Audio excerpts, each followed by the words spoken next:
Welcome to the 100th episode of Knives Monroe versus the podcast. I'm your host, Knives Monroe. We're live. It's Saturday night. How you guys doing? Hopefully you're doing well. I'm very excited to do this. I've been thinking for a minute, what could I do to make tonight special?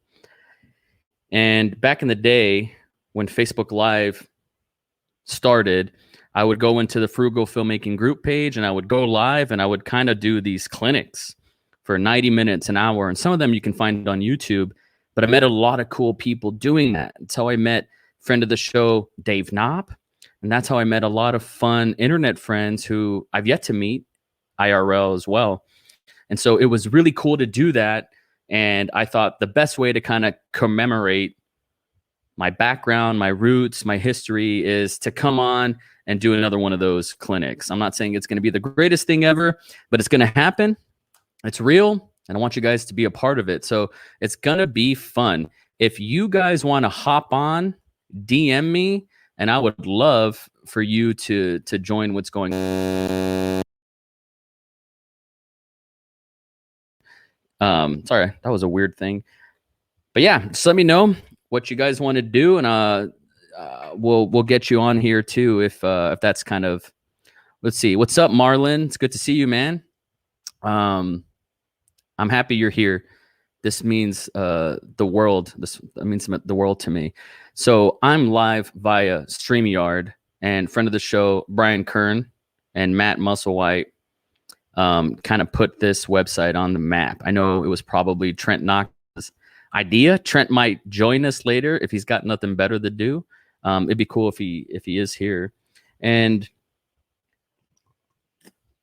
for the first time ever, episode 100, I'm live on Twitch, I'm live on Periscope, I'm live on YouTube, and I'm live on Facebook. And I hope the stream's pretty healthy. Never done this before, so this is the first time ever, and this is cool. I'm super stoked. So let's see where to begin. I don't have any talking points, so we're just gonna have some fun. If you guys have any questions, let me know below, and we'll riff on that for sure. But earlier today, I was watching the newest Spike Lee joint called The Five Bloods, and I'm so embarrassed that I have to say this, but I had to stop it. And I had like 20 minutes left in the movie. It's a long one. It's like 2:40 or something. 2 hours and 40 minutes. What's up, Nora? Thanks for stopping by. Followed me since YouTube. I'm still on YouTube, but we're just old timers. So I feel you. But it's, hopefully you're safe. I wonder if you're still in Chicago. My son's in Chicago right now. So I hope you're safe. And thanks for stopping by, even if it's just for a brief moment. You've always been real cool to me, and man, we go back, like we go way back. So thanks for saying hey, man. That means a lot. But The Five Bloods, I went into it blind, didn't see a trailer. I don't even know if there is a trailer for it. But that movie fucks. Spike Lee does not play around. That is awesome. That movie is great. I'm 20 minutes away from it. Is it Leroy? God, what's his last name? I never remember his last name. But the lead actor in this movie, who's been in so many Spike Lee joints, this is like a career best for him. And I need to finish this movie. So when this stream is over, this was very important to me, episode 100. But when it's over, I'm definitely going to finish that movie. What's up, Will? Long time no see, man. The family looks healthy in your default picture. It's good to see you, buddy. Gosh, last time I saw you, and trust me, we all have our bittersweet battle scars. Last time I saw you was at the premiere of the Blood Tapes, and I saw you have to eat a whole entire plate and entree and appetizer of shit, and you earned my respect. Not that you needed to, but for the 10th time that night, man. That was a legendary night, and it was fun, and I was really engrossed in that film. I never got to finish it, but I just saw you there, and you held your own, and you know what I'm talking about. I have so much respect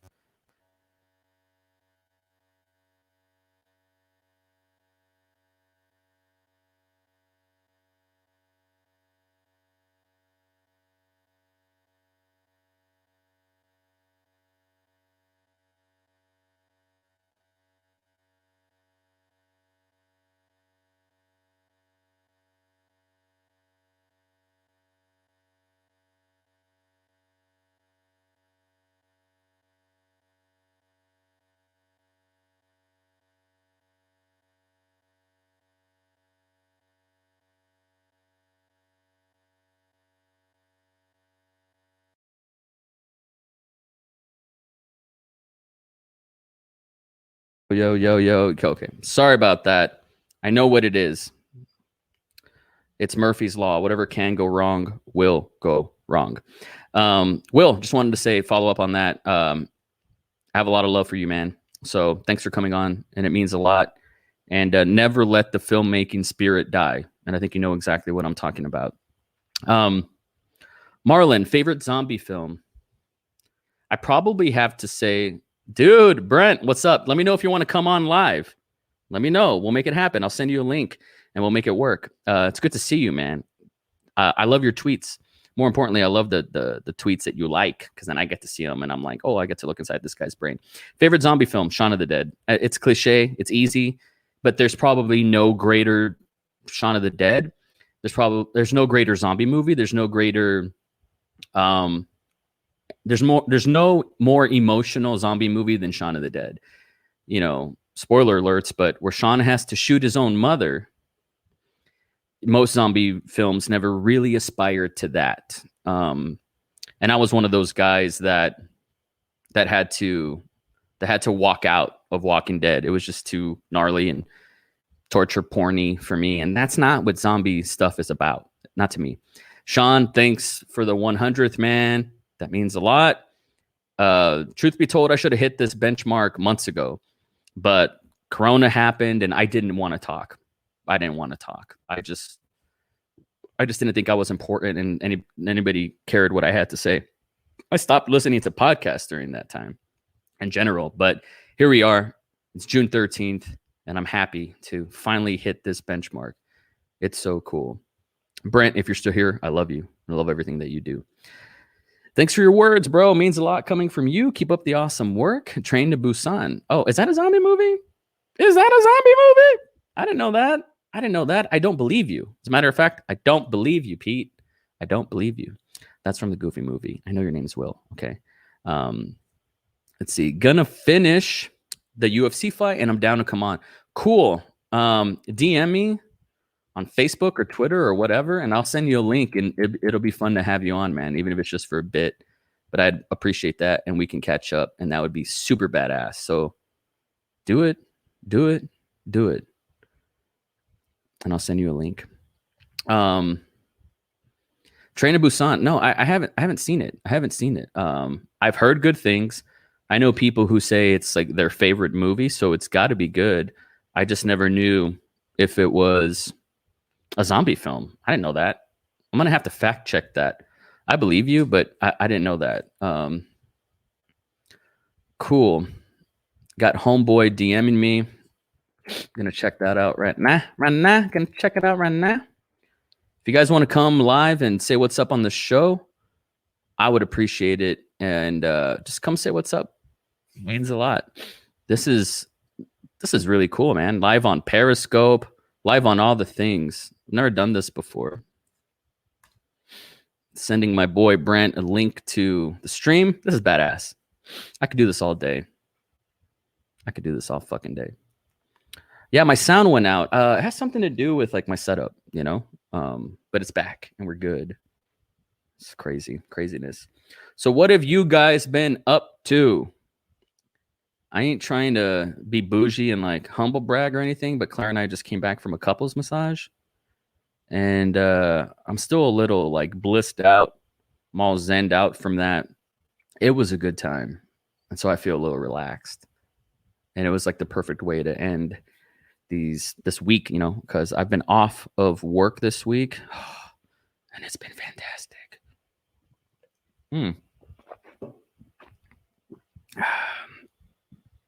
That I mean, it's good to be out of work, man. You know, because I'm the type of person, like, I keep going till the rails come off. I go until I can't go anymore, and I burn out. And then post burnout, when you keep going, like, everything around you starts falling apart. Like, the walls come down, and it shows in your work. And then all of a sudden, you're late to that one meeting. And even though for years in a row, you were never late to that one meeting, this one meeting ruins it all. And I think it was... Who was it? I think it was, oh my God, it's my friend Brent. Let's add him to the stream. Brent, how you doing? Hey, how's it going? Looking Can you hear good, me? my man. Oh, I thank can you. hear you. Thank You you. look great. Yeah. Sound great. Yeah, Perfect. man. Perfect. Yeah, you're getting the iPhone version of Brent tonight. You know what? It's all about the iPhone at the end of the day, isn't it? Exactly. Exactly. You know, that's how we Wait, met in the first place. I gotta ask you, which iPhone do you have? Did you upgrade? No, I still have the 10, bro. Ain't nothing wrong with the 10. The 10 was kind of Dude, perfect. yeah, the 10 is perfect because I've had the battery replaced and the screen replaced, and it's a totally perfect phone. Oh fuck yeah, man! You got it Yeah. all figured out. You're looking good, man. Thank you. Thank you. So Yeah, I'm kind of obsessive. Like I read all your tweets. Like I Oh, went really? during like the past 3 months, I've unfollowed and blocked 200 people, and I keep you Uh, around because I love what you have to say. You're super smart. You're intelligent, but also your feels, man. Like I feel like emotionally, your IQ is like bing bing, like one of the highest on my timeline, and so I love your tweets. And how's the social distancing and all that like lately? How's that been for you? well, my birthday was June 2nd, so Happy we belated birthday! just oh, thank you, thank you. Yeah, I turned 29, so I'm not quite in the 30s yet, but I'm getting up there. You're such a baby. Um, right, right. So we went downtown for a little bit, but all the protests and stuff were happening, so they closed downtown. Yeah, So I really haven't done too much exciting, to be honest with you. yeah. Um, we went to the Domain last night and had a couple of drinks. Well, my friends did. I did. I don't drink anymore, so it's one of those things where I went and smoked hookah, and then we hung out for a little bit, and then we came back at like 12:30. So it was one of those things where I don't stay out as much as I used to. That's probably for the better. And if you ever want to just go buck wild, you still can. Yeah, I mean, I'm 11 months sober, so it's one of those things where I can Congratulations, quit. man. That's a big deal. Yeah. Yeah. So I it got to the point at work where I was missing a lot of it, and I was like, well, shit, I don't want to lose my job. So Yeah, I went on leave last year, and yeah, I've been completely sober from everything for about 11 months now. good for you, man. That's real big. I'm proud of you. That's big, man. That's a hard thing to do. Yeah, I mean, especially whenever you know me. Yeah, you're crazy, man. I'm a very social person, especially whenever I have a couple of drinks that socially lubricate myself. So Right. You've tried everything. Yeah, You've tried exactly, everything. exactly. Yeah. Yeah. But yeah, it's funny you say that about my tweets because if you look at the timestamps on my tweets, you can always tell whenever I'm at work and whenever I actually have time to coherently come up with tweets. Oh, really? Yeah, you're Because one of if those it's guys that have it mastered, man. Like I can't go all in on Twitter. Like I can't expose everything about myself because I'll get chewed up and it fucks with me. Well, see, Twitter's my shit because Facebook's corrupt. Let's just leave Facebook out of the whole situation. Instagram's fake as fuck, and I've been on Twitter for over 10 years. So it's like it's my home. I feel comfortable there. Yeah. I get that, man. How's Apple? Like you've been there for a minute now. Yeah, 4 years, bro. Oh, dude. Them perks. Hmm. Those are some good perks. Yes, You can yes, be a yes. lifer, man, because that's a good place to chill. Well, see, here's the thing. So, you and I have always chit chatted back and forth about when I'm actually going to do what I actually want to do. Correct. Correct. And I'm still in continuity. So like I'm stuck at where I'm at, but basically I'm trying to move over to like a specialty team that only takes a certain type of call. Yeah. So I don't have to worry about like being stressed out about customers after I get off work. Yeah. So once I do that, basically I'm going to create a website. And then once I get my website created, then I'll be able to have a place for my own content to live. And then once I get back into like the creative writing space, I'm going to be able to do what I actually want to do, even if I'm not making money off of it, because like that's just hard to make money off of. Yeah, it is. It hasn't been easier though. Like now the gatekeepers are kind of disappearing, right? There's so many different models, but like for something with that you want to do, you have big ambitions, like you would definitely need it's a collaboration, right? Like you need the resources, you need the people, the team, the people that Right. are there to commit to what you want to do. And so it takes time, man. It takes time. But all of our favorite filmmakers, they're like what? Like in their 40s and 50s when they make their masterpieces? Right, exactly. Plus, I'm still living life. So it's one of those things where the best thing you can do is just gain more stories so you have more to pick from, you know? Absolutely. There's a lot of stuff out there whenever I think about writing a script or a treatment or something like that, where I'm just like, well, shit, like I would have never thought of this if I were, 2 or 3 years ago, but now I'm in a totally different situation. So I understand like how this character would feel. Yeah, Whereas before I would just write that off nonchalantly and say something shallow. You know what I mean? absolutely. Or say something from that, I don't want to say plagiarizing, but is inspired by, like a hero or something. And so you're kind of regurgitating what you've heard. You don't have experience behind it. That was me in the beginning, Yeah. man. I was trying to be Tarantino or somebody, Right. I hadn't Yeah. found my voice yet. That came from my history and experience. Exactly. And see, that's my thing is like I've always struggled with allowing my ego to like shine. I'm always one of those people that's very reserved whenever I write, and I'm very calculated with the way that I write. So Hmm. it's very interesting whenever I actually do write something. Uh like cuz I feel like my characters always sound like the same undertones and stuff like that. Yeah, that's cool, man. Do you have any I mean, I hate to put you on the spot, but like I would love to see any scripts that you've written, man. Like if you want to send them my way just for the literature, I would love to So laugh. yes, I do, and it's the same one that we were I never talking got to read about. it. I never got to read it though. Yeah, I never sent it to you. I have it on my computer here. Hold on 1 second. I can send it to you right now. You have Final Draft? Of course. Oh no, I'll send it to you as a PDF. Even better. Here, hold on. Yeah, you don't want me to tweak I'll it. call myself out. Call myself out. Okay. I'll send it to you. Cool, Hold on man. 1 second. Does anybody have any questions for us while I'm doing this so we Yeah, don't have dead let me air? read a few. My friend Marlon's about to head out. He said he had a fan film in his production group. He was going to finish this year, but COVID and the protest riots put things on hold indefinitely. Hoping to finish sometime this year. Otherwise, would need to try next year. Man, I remember like content that I was making in January 2020. Everybody was so hyped. We were so ready for this to be the best decade, new me, and all that. And then pandemic. It's been nuts. Dude, so let me just tell you how everything happened at work. So we were at work and like, of course, China has such a huge Apple footprint. Yes. And we were just like getting these emails, but we didn't really understand because like it was half a world away. So we were like, okay, whatever's going on in China is going on over there. So like it starts moving, west to like Europe, and then like Seattle gets it. And we come in and they're like, so you guys can work from home if you want. This is on a Monday. Okay. Mm-hmm. And I'm off Tuesdays and Wednesdays. So I come into work on Thursday and they're like, okay, so everyone's working from home. Just like that. And that's how fast it was. It was Monday, you can work from home if you want. Thursday, well, I came in to an email saying, you're working from home. So the people, are you still working from home? yeah. So I actually moved apartment. So I live up north now. But yeah.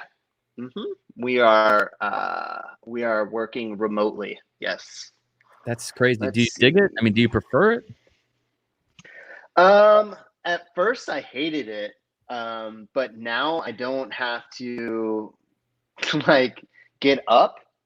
I don't have to like wake up. And you know me, I'm not like an early morning person. So it's one of those things where like I can get up at noon and go to work at 1 and be totally fine. So I do appreciate that part of it. Yeah. That's crazy, man.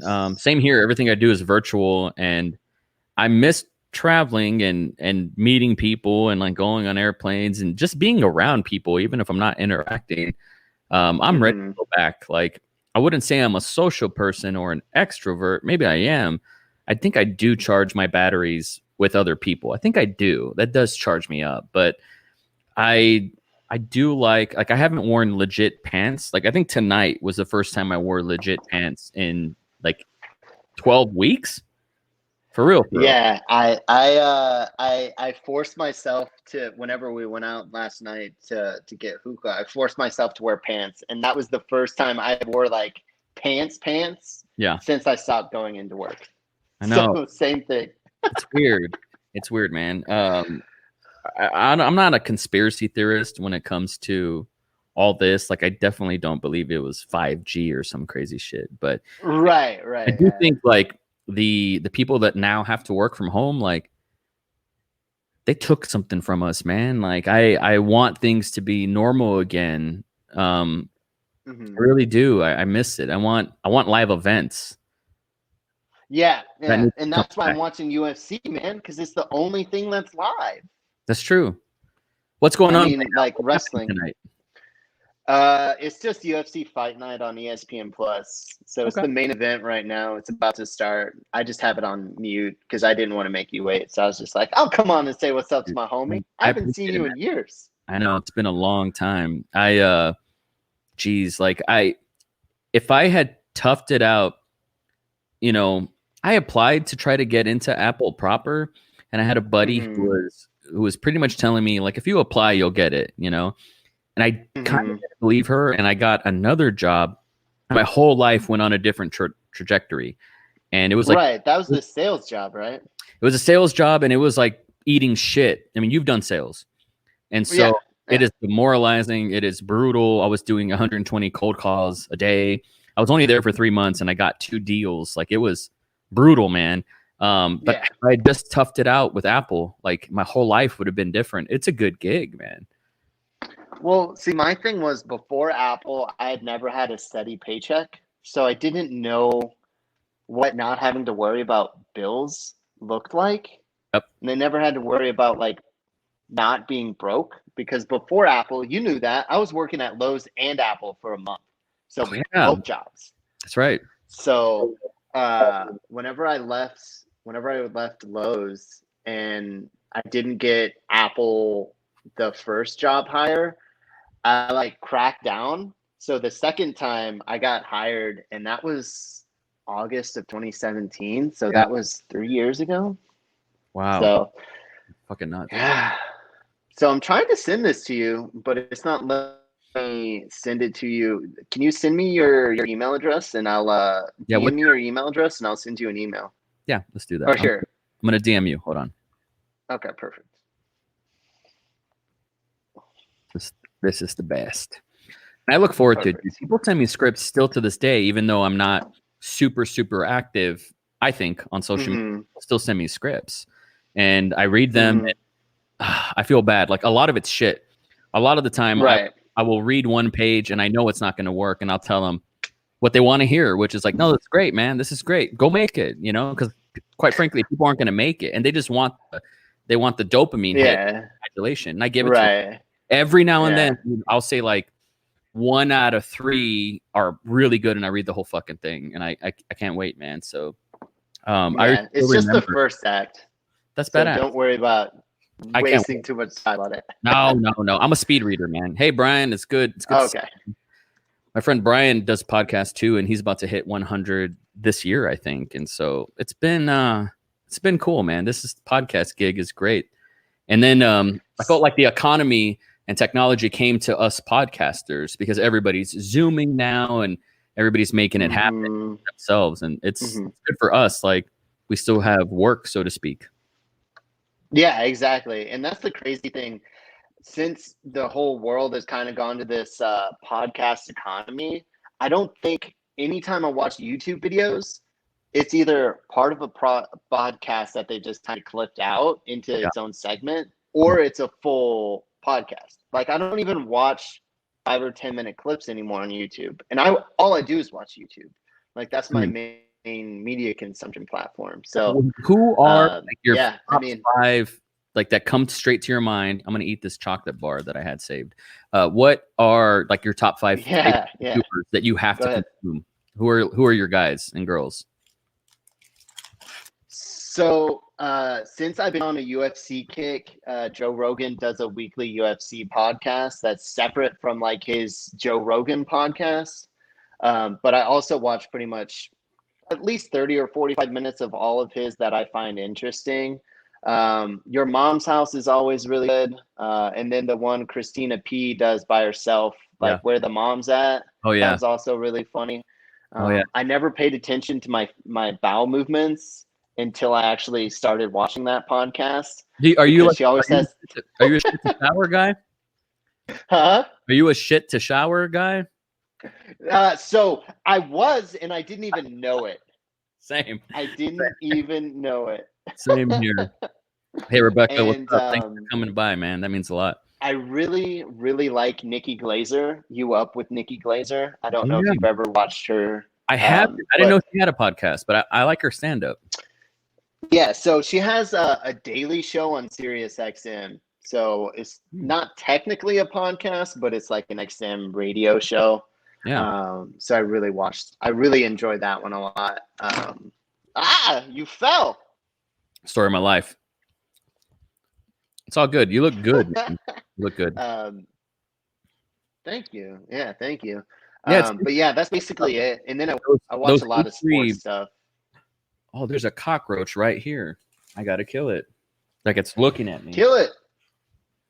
It's gonna take off my. I have a chancla, real Mexican style. It's a big motherfucker. Is it one of the ones that flies? Woo! I fucked that guy up. Hold on.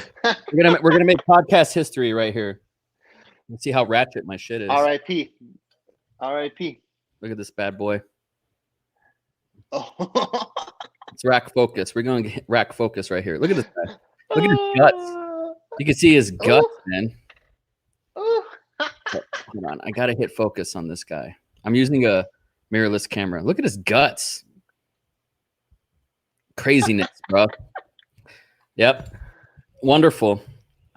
Cockroaches. This is what you get for working in a garage. What I was going to say is those H3H3 guys, not a super huge fan of theirs or whatever, but I see their podcast clips all the time. That's become like the new thing. And rightfully so. It's I think podcasting on a business side, like I do some consulting for people creatively. And my biggest recommendation is for people to create a podcast. Tons of content can come from that. So I really appreciate it. Yeah, I mean, that's the thing. That's why, I feel like a lot of people have gone through the process of doing like an hour, 2 hour, 3 hour podcast. And then they don't go through and clip out the best parts of it because no one wants to commit to a podcast they've never read, like they've never listened to before, full out. So if you have it clipped out and they like your 5-minute clips, then they'll check out the full version. Because that's how I get hooked to different podcasts. I'll just see it in my suggested YouTube feed and I'll just start watching clips from it. And if I like it, I'll be like, okay, I'll put this on as background noise. Yeah. Yeah. It's weird that Joe is going to move to Spotify. Like I'm interested to see. Yeah, that's a power move. It's a power move. I'm interested to see how he's going to maintain his audience and how he's going to grow his audience on Spotify, because quite frankly, they saturate YouTube so much. I wonder how they're going to make that work. My friend Kendall York asks, what do you think of radio dramas making a comeback in podcast format? I've been wanting to make kind of like a sonic screenplay, where you get like a round table of actors and everybody performs it. And so it's like this sonic movie idea. I've been wanting to toy with that for some time because it's cheaper than making a movie. And I'm always thinking about what's a cost-effective way to do something fun. But having said that, like I've never actually listened to one. So I got to try it out. So is that like War of the Worlds type thing? Yeah, exactly. That's what people are doing. Yeah. Wow, that is an interesting thing. Bring back, stuff from way back when, the fireside chat days. I got your script, buddy. Yeah, I sent it to you. I wanted to make sure that it was the one that opened because I had one that was corrupt file. It works. So I had to go back through there. I'm gonna read it. Perfect. Yeah, it's 18 pages. I looked at it. It's just a little bit of it. It's what I had to do for my project in that class. But people send me it's that are like 240 pages, and I'm like, there's just no way. Why are you doing this? There's no way. Why are you doing this? I can't. But dude, I'm telling you, like 1 out of 3 people send like gems, and then they're like, "Don't steal my idea." And I'm like, "Do you know how expensive it would be to make your idea happen? Like, no one's gonna steal your idea. Don't worry." Yeah, exactly. It's one of those things where I have so many treatments that are just sitting in a document, like that are just saved on my computer that will never see the light of day because it's just like the idea is so expensive that it would never happen. I know, man. So, what are some Crazy. what's some good shit that you've been watching? I remember you telling me back in the day, like City of God was your favorite movie. I'll never forget that. Yes. Like, what is something City of that God. in the past couple of years that like hit your radar? Oh, that really moved me. Oh, so one that I just watched the other night is Honey Boy. I don't know if you've seen it. I haven't seen it yet. It's the Shia LaBeouf city auto doc. Yeah. Yeah. It's super real. Like the entire movie, you're just like, what the fuck is going on? And then like the last 2 minutes, you're just like, oh shit, I get it now. It's one of those where you're just like, you got to watch the entire movie and then it makes sense. And you're just like, oh, I totally forgive you because I didn't waste the last hour and a half of my life. Oh, shit. Okay, it's one of those. I think it's on Amazon Prime, so I need to check it. It is. That's where I watched it. Yeah, that's where I watched it. Last couple of years, what's something that's really moved me? That's a great question. To be honest with you, I've been watching a lot of. I'm genuinely curious if, like the last smash that happened pre-COVID, I feel was Joker. That was the last like box office smash, and I wonder if we get all these riots and protesting and all this mask wearing culture. I wonder. Obviously, George Floyd and his death definitely was the catalyst. It was the perfect storm, as they say, for sure. But I wonder if without Joker, do we get that kind of riot sort of stuff? It was the biggest. See, here's so much money. Here's the thing that I was telling a lot of my friends. It felt very purge-ish to me, the way all of these protests were happening, because these unmarked trucks were just offloading these huge things of bricks in these urban centers. Yep. And, the new founding fathers would eat that shit up. Yep. They loved that violence. And I was just like, man, I'm telling you, there's something going on here. Because what do you remember? Like, everything went down in Minneapolis, and then it just spread throughout the country like wildfire. Yeah. It was like they hit the memo button. They were like, all right, disperse all the craziness. Because at first it really was a thing. Like, hey, this is fucked up. These 4 cops should be charged. Because remember, they didn't even charge them for a while. Shit. Yeah, that's true. Man, The Purge. I've only seen the last Purge movie that was called The First Purge or something. First Purge? Yeah.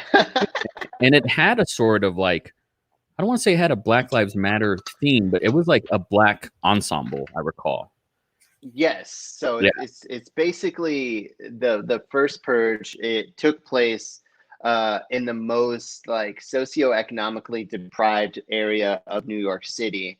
And basically they gave you X amount of dollars to stay in the radius where the purge would happen. That's and basically all crime was free, or all crime was legal for 24 hours. But basically, it was just a coup to try and get it to the nationwide, and it wasn't for scientific research at all, because they had to get like all of the underground military to come out and then like actually start the violence. Which, oh my God, you're totally right. Is totally what happened. That's scary. I wouldn't doubt it, man. Like, we're so inundated with all these images, and they make a lot of money at the box office. So I kind of wouldn't doubt it if it's in our core at the end of the day. This is random, but I can recall. I have a few memories when I worked at Apple, and I have never said it this in public, but I was writing a novel while I was working at Apple, and so I would take I bought like a $250 not a Chromebook, but something shitty like that, like a real small tablet type thing. And I Oh, was I remember going by your desk. exactly. And so I was writing something, Yeah. and I finished it, and I'm so proud of it, and I love it, and it was great. And I would always do these doubles, especially like the first 6 months of my tenure there. Like I was working 60-hour weeks every week. And Mhm. the day that Donald Trump got elected, I remember I stayed there all night and watching the news Mhm. and kind of feeling like, holy shit, like this is happening. This is gonna Well, happen. remember that night if you were there taking calls, bro, we had so many Canadians calling in because Americans weren't calling in because of the election night. So all these Canadians were like, "Are you guys really going to let Trump win? Is this really happening?" Yeah, And man. bro, we would just watch the states come in state by Yep. state Yep. by state. And then Florida came in and we were just like, "Oh fuck, this is really happening." I remember the next day when it was official. The next day, I worked until like 10 or 12 or whatever it was, and then I came in early the next day, and just the vibes, like it was like a, I hate to say it, but it was like a 9/11 sort of vibe where people Oh yeah. were down, man. And so Well, I don't know. that was almost 4 years ago, man. Like, what do you think has Yeah. changed, if anything at all? I think people are starting to realize that the media isn't there to give them information. It's there to spread whatever the people in power are telling them to spread. Mm-hmm. I just can't watch any kind of news on TV anymore. I watch a lot of secular talk and a lot of like Rising, and I watch a little bit of TYT or the Mm-hmm. Young Turks. I I don't know haven't if seen you've them in a long heard of time. those guys. I feel like they're shadow banned on my YouTube because I used to be subscribed to them and I never see their stuff pop up. Yeah, it wouldn't surprise me. A lot of the independent media on YouTube is getting shut out just because Google wants to give the ad dollars to their premium clients. Mm, That's actually a thing. You know, whenever Logan Paul did his Suicide Forest video, who could his forget? punishment was, yeah, his punishment was Google took him off his premium ad rev. So he still got ad revenue. It just wasn't in the premium service anymore. So Wow. basically, what happens is those huge ones like MSNBC and Fox News and CNN, they're all in that upper tier. Mm-hmm. So the upper tier, they get the priority on all that stuff.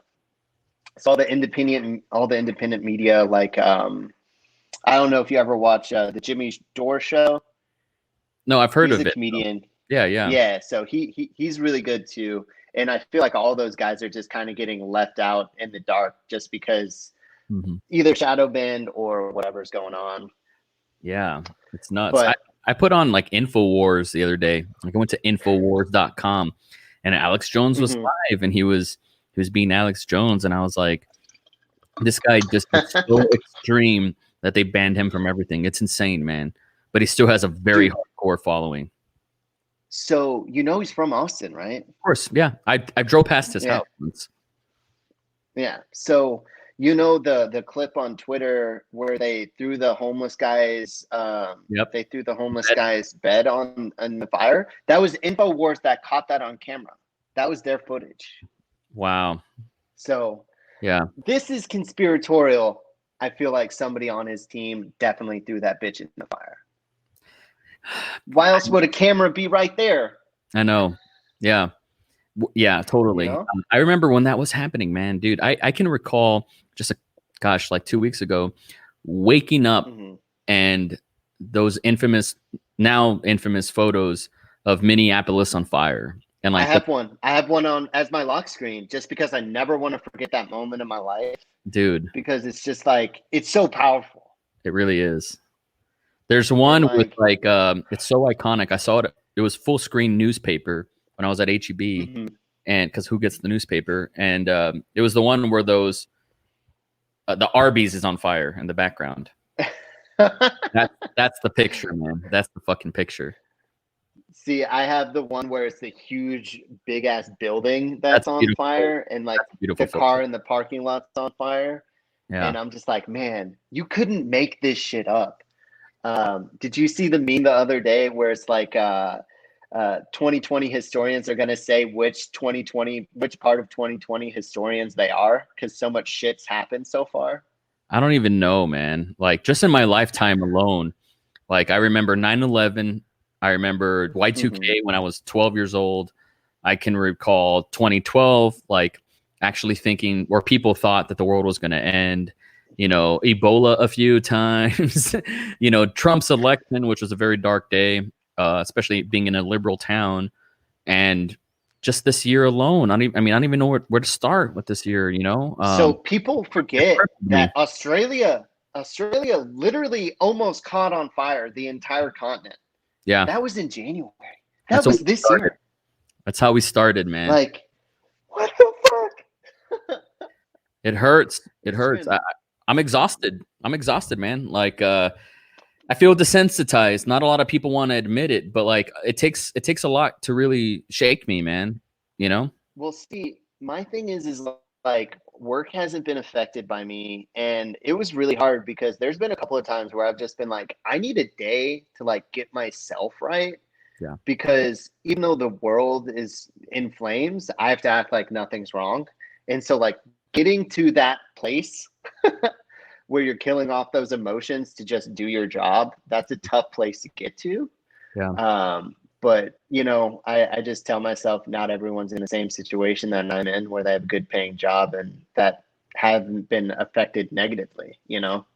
So many people, like I feel like millennials get a bad rap, but we've Hmm. seen some shit. And quite honestly, like I don't think this I honestly feel like the protests, even the riots, all this craziness, I actually think this is for the better. And white people are in a position where they're pretty woke and they could incite some real change. And you got to Well, give that's the millennials thing. their prop, man. Like that's really their work, to be honest. Hmm. Yeah, and see, that's the thing. It's so crazy that in our lifetime we've seen 9/11, we've seen the housing crash, we've seen Trump being elected, Yeah. we've seen all of this stuff with Black Lives Matter, and this is the world we grew up in. There Yep. were no good old days that we grew up in. Ever since 9/11, it's been one chaos after another. Yeah, man. Especially for you, you're a little younger than me, like maybe like 4 or 5 years Yeah, younger. And my yeah, good old days, it's like dial-up internet. It's like MTV. But yeah, I mean, things yeah. it was still chaos back then. Hmm. I can't really reminisce about that, but I remember when Tom Hanks got COVID, everything was shutting down. South by was canceled. I had a family meeting, right? Because I got the two kids, and I had to bring everybody Hmm. around. And I remember I got 5 gallon jugs of water, like I was a doomsday prepper. Hmm. But this is before they took all the toilet paper. And I had a family meeting Hmm. with everybody, and I went into like not hoarding mode, but I got a bunch of food, really overdid it, and I ordered from Amazon a box of Snickers, like 40 Snickers Hmm. came into this box, and I Yeah, was like, I don't want to go out for snacks. We're gonna have them here. My son opens the box, right, and he's just like, look at all these Snickers. And I remember looking at him, and I'm trying to protect my family or whatever, and like make sure that they're emotionally stable. And I was like, I don't know if this is yeah, the best time for in my kid's life or the worst. Because who gets a box of yeah, fucking Snickers? I was like, at least can't be that bad. It's kind of hard to starve to yeah. death in this country, but it's been crazy, man. Like in the beginning, we've been, I guess we're like on week 13. I mean, I've lost count, but it's been nuts. Like I don't think I can start traveling. I don't think my work will allow it until maybe after September. I think that's what it's looking like. Yeah, my dad started traveling June 1st and he works for those corporates. So they they have him full bore. He's going back doing his thing all up and down the eastern seaboard. Hmm. Um, but yeah, I mean it's just been really weird because I remember the NBA whenever those two Jazz players got it, it just shut down everything. That was like the final domino to fall that just was like, all right, everything's closed from here until eternity. Yeah. It's nuts. I just put my son on a flight to Chicago, so if he's good enough to fly, I certainly am too. Like I'm ready for it. I am ready Yeah. for it. Just came back from Well, getting a couples massage, and this lady was all up in me, man. She was all up in all my crevices and shit. So if we're that intimate with strangers at this point, like I think we can be okay. I think it's gonna be all right. I'll risk it. yeah, I'll exactly. risk it, man. Like I feel bad because my mother-in-law lives here and she's up there in age, and I don't want to put her at Mhm. risk, but we gotta keep going, man. We just gotta keep this thing going. I don't think the COVID Well, thing was as bad as people thought it was going to be. It's less than 1% of our country that got affected. so basically, if as long as you don't have a compromised immune system or have other shit that's really fucking up your life, Right. if you get it, it's not normally something that's going to kill you. It's going to Right. be like a bad flu, or you're going to be super weak. And Yeah. it's like, it's one of those things where, like you said, less than 1% of the population has it. And they were expecting 250,000 deaths from it. And what, we're at 115? Is that what they expected? Wow. Yeah. There's still time. We still have 6 months left in the year, so it can happen. Yeah. I saw a tweet right before I got off work where they were like sending 400,000, 400 million, um, 400 million vials of a testing drug to Europe to test it out. Uh-huh. And somebody quote tweeted it, Resident Evil incoming. Yeah. Basically, man. T-Virus is coming. Jesus Christ. So many things have come true. Like, I remember when Trump got elected, people were quoting, what was that movie called? Idiocracy? Mike Judge? Yes, Yeah. yes. I was doing the same thing. Yeah. I No, was doing the same same here. thing. And It's just like supposedly symptoms called this COVID stuff, and so it's just crazy. It's like, at what point do we want to not commit to the cliche? You know what I mean? well, here's the crazy thing is they create those comedic satires as satire. So Yeah, what kind of society, what does it say about society yeah. whenever satire becomes reality? Can I ask you a question? And we don't have to talk about this if you don't want to, but you're a Yeah. Marine, right? Like once a Marine, always a Marine. So I wasn't in the military, but I grew up in a military base. So my stepdad was a retired lieutenant colonel in the Army Nurse Corps. So I grew up next to Fort Sill my entire life. Mm. I Huge must have got military it. I installation. must have got it confused then. Like where do you fall politically? Like, do you like to put a label on what you believe in, or? So I would say that I am neither Democrat nor a Republican, but I do fall on a progressive ideology.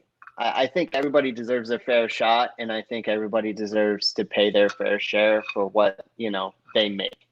Yeah. So I'm definitely not a libertarian, and I'm definitely not a complete socialist. I'm somewhere on the spectrum. Okay. Yeah, it's hard. Like I don't, I don't mind.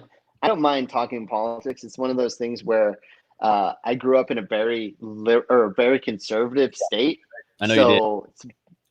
so I was it's like born I can. I was born in Oklahoma, so Yeah, I know that it's yeah. a piece of shit. Sorry, Oklahoma, Hmm. but it's true. We No. fly over you all the time. It's just what it is. There's a reason why you and I don't live Yeah. there anymore, man. It's rough. Oh, for sure. Yeah, and my mom loves it there. She's lived there and she's happy. So it's just like, all right, if you ever want to move down to Texas, Fort Hood's an hour away. Yeah. Oh yeah. Oh yeah. So, I've been there. Fort Hood's okay. so Not so bad. mhm. It's not so bad. Yeah. No, I don't really know I don't know how to contribute to politics, man. Like, I don't know how to put a Yeah. label onto it. Like, my pretentious response to am I leftist or right or whatever is like, I remember Neil deGrasse Tyson. They asked him, "Are you an atheist?" And he's like, "The only ist I am is a scientist." And I always like that. Such a good response. I feel this Hmm. not the same way, but I feel like I'm an artist, and it's our job to just paint a picture of our reality, abstract, Reality. or Yeah. like you said, satire, just to kind of distort the prism of how we perceive Hmm. shit. I admire artists that are like activists. I Hmm. I like to stay inspired and informed. I just don't. I definitely can't belong to a card carrying Republican card. There's so much baggage. It's the same thing with the Democrats. Like, I Yeah, that's agree what I with a mean. lot of I shit. can't be associated with either one of them. Yeah. And while, yes, I attended the Bernie rally in February whenever he had one in Austin, Yeah. it felt so different and the energy was so different than anything I've ever been involved in. I Mm. voted for him in the primary, but I mean, it didn't really matter, after, Obama called in his favors and told everybody to drop out except for Biden. It was kind of, he never had a chance. Never had a chance. Sadly, So, sadly, yeah. he didn't have a So, chance. yeah. So 2028, whenever AOC gets old enough, there's the next person that I want to have. I want to have somebody run. You think so? I I just want see. some. I see AOC's ads because I guess she's Mhm. reelected, right? I see her ads pop up on my stuff all the time. They obviously think Really? I'm in her demo. Yeah. See, that's the crazy thing. On YouTube, I pay for premium, so it's one of those things where I don't see Same. ads anymore. No. Same here. But Yeah. on Facebook, you can't avoid them. Yeah. So those are Facebook ads. Yeah. Oh, see, Facebook, I get all these tailored ads for shit that I look up online. Yeah. I get Wish ads. You don't get random Wish ads? Which is weird because I buy shit on Wish. I love Wish. I bought my fanny pack off See, of Wish. oh, interesting. It was worth it. Yeah, man, I haven't actually bought anything off of Wish, but I always get like ads, and I'm like, man, $2 crack pipes. I could use this Pretty for a much. prop one day. They sell like butt plugs too, and they sell sex stuff. Dude, they sell men's lingerie where it has like the elephant ears, and you put it in the Whoa. middle, and I'm just like 99 cents, man. Go for Yeah. it. Yeah. Yeah, it comes from China and it takes like 6 weeks to ship, but yeah, it's cheap. It's weird. I haven't gotten a Wish ad in a long time, but I also block almost every ad that I see on Instagram and Facebook. Mm. And YouTube, I'm like And you. The most bougie thing my most bougie expense I have is premium for the ads. And so I can turn off the phone while I listen to something. Yes. Oh, 100%. Yeah. I don't like going to different audio platforms. That's like the bane of my existence. So if I can get it from one centralized location Yep. and not have to download it on my phone, Yep. I'm going to do it that way because I fix people's phones all day long and I want to do it the way I want to do it instead of having someone tell me how to do it. So I don't want you to get in trouble for this, and maybe I guess it depends on you, but is there anything about Apple, since you are an expert and you have your fingers on the pulse, like is there anything about Apple that you don't like? Because I'm essentially brand agnostic, but I love the Apple ecosystem. Like when you have the I watch can tell you, and the AirPod I can, and the phone, you feel like a cyborg. yeah, I can tell you this about the Apple ecosystem. I love Apple Music. I love my AirPods to death. And I love everything about my watch, activity wise and like workout wise. I have a lot of behind the scenes knowledge. So it's one of those things where I try to stay as positive as possible. Yeah. But I definitely think there's a lot of really great technology out there. I think the Amazon Echoes and the Dots and stuff like that make it really easy for that ecosystem to be friendly. I am a HomePod guy, so it's one of those things where I have not switched to the Google family yet. But I love my HomePod. You know, if you don't have Apple Music, I wouldn't suggest it. See. Just because it plays all my stuff, and all I do is just say, "Hey, X, Y, and Z," because I don't want X, Y, and Z to start playing. Play my playlist, and then it'll play it on shuffle, so I don't have to worry about using my audio on my computer or through my AirPods. I can just listen to it throughout my house on my HomePod. So I agree with you. I think Apple services is probably where they're keeping a lot of their customer base. You're probably right. I pay for Spotify, and they sent me a free Google Home, which is nice. Mm-hmm. Me a few, Mm-hmm. like 3 or something. So I'm like, okay, can't say no to that. And Spotify's like my thing. It's been my thing for a while. Apple Music, I did the 3 months for free, and I'm not too thrilled about it. It has great exclusive stuff. I like that.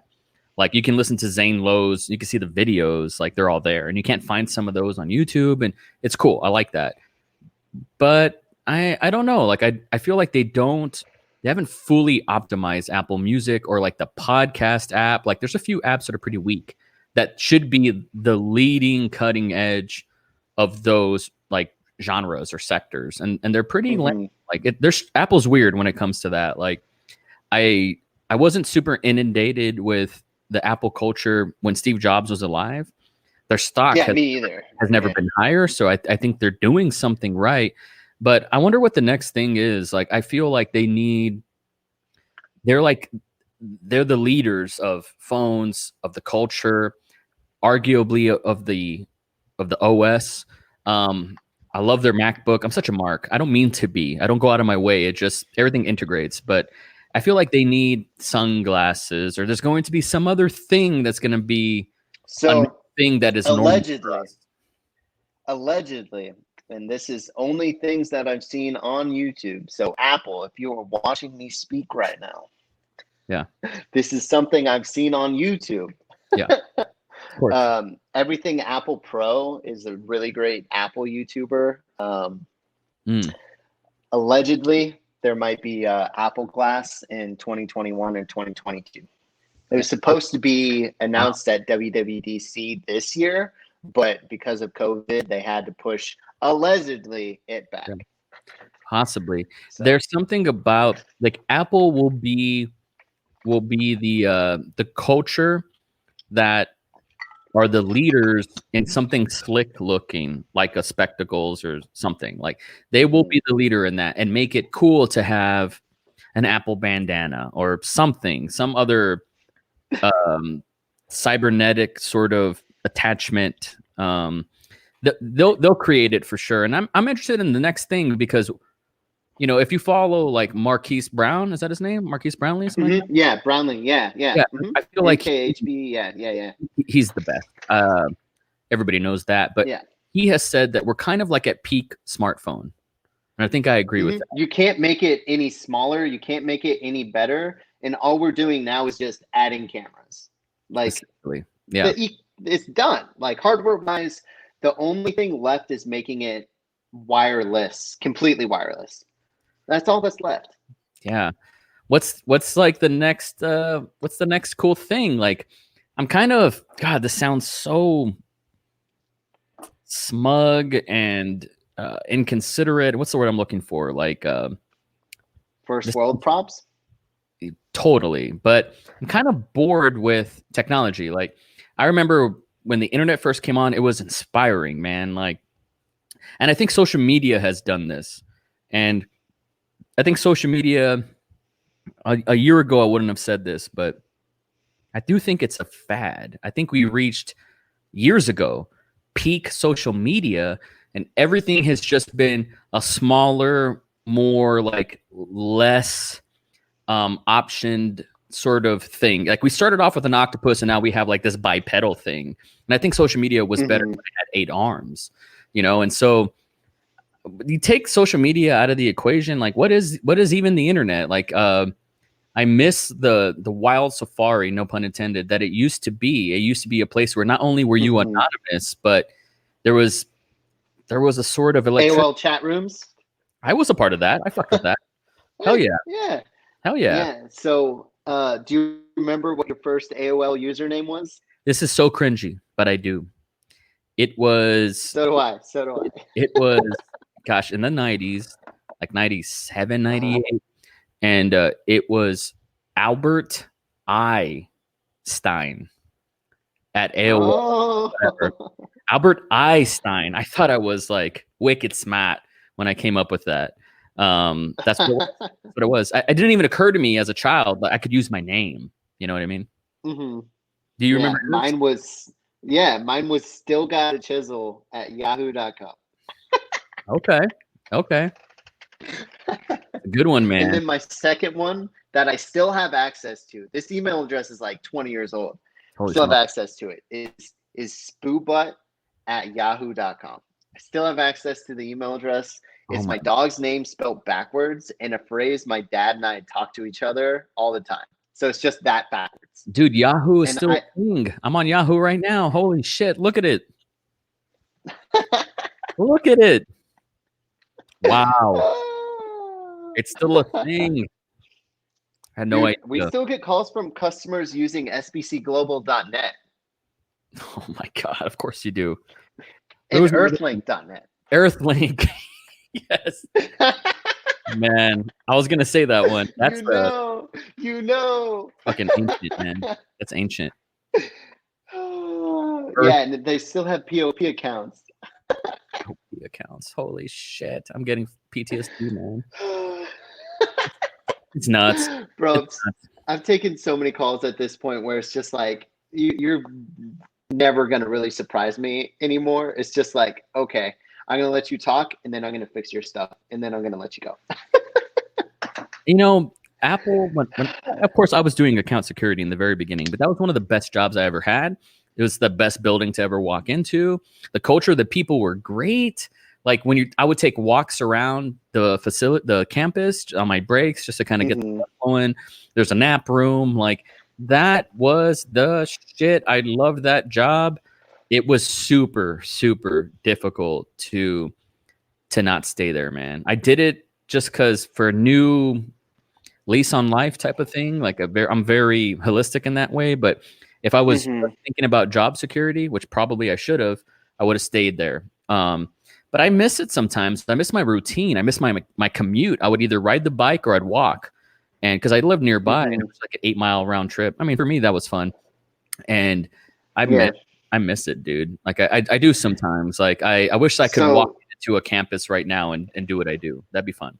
So to be honest with you, like Volt versus being Apple proper, such a totally different life, bro. Is it such a totally different life? Which is better, do you think? Yeah, 100% Apple. 100% Apple. Yeah. Because Volt, you had like how many vacation hours? And it was unpaid? None. Yeah, none. We could have used you had no paid time off. Yeah. Right now, coming up on my 3rd year Apple anniversary, I get 4.5 hours of vacation every pay period. So that's a day off every month.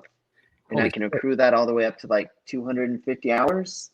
Oh, hell and yeah. then they have a thing where you can cash that out. So you can get that added to your paycheck. Apple's the best. Yeah. And whenever we're not on live, I can tell you a lot of other different stuff. That's pretty fucking awesome. I know some stuff that are like, that would have been so nice. I love what I do. I love what I do right now. It's everything that I want to do. Yeah. But I got to hang out with like such cool people, man. And it was like, I was really lucky. Like that was the best job ever. Like when I moved back to Austin, I was a maid, kind of like you. Like I had 2 jobs when I was working at Apple. I was doing this maids to go thing and working at Apple. And if I didn't land that job, I probably wouldn't have made it out here, man. That's the thing is like, I've talked multiple times about what life is like after Apple, and I just don't have an answer. So as long as I don't have an answer for it, and there's not something that proves to me that's better off, like not just monetarily, but something that I actually enjoy doing, then I'm not going to leave.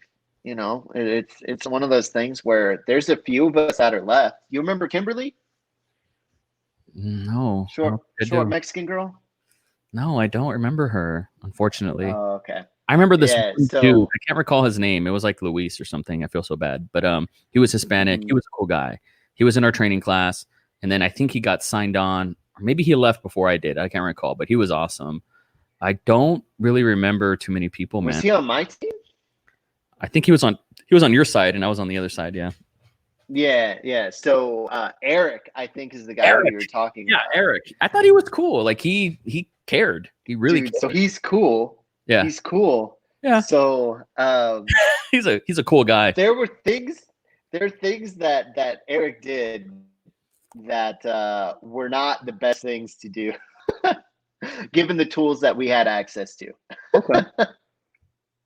Oh, okay. So yeah. So it's one of those things where he did not get hired on. Oh, okay. He was definitely a cool dude. He was Yeah. definitely a cool dude. I don't disagree with you there. Yeah. But yeah, there was some stuff that may or may not have happened. Okay. I think I That was recall like pretty crazy. some beef, man. Well, Brent, is there anything Yeah. that you want to kind of end on? I'm going to bring on my buddy Kendall here. He wants to come on, and I don't want us to like talk Oh, over okay. and shit. But I remember Yeah, no, that's cool. I had this other podcast with my buddy Dave, and we did a movie podcast, and I wanted to have you on in like 2017. So this is kind of a dream come true bucket list for me that you were able to come on right now. It's like, cool, I got him.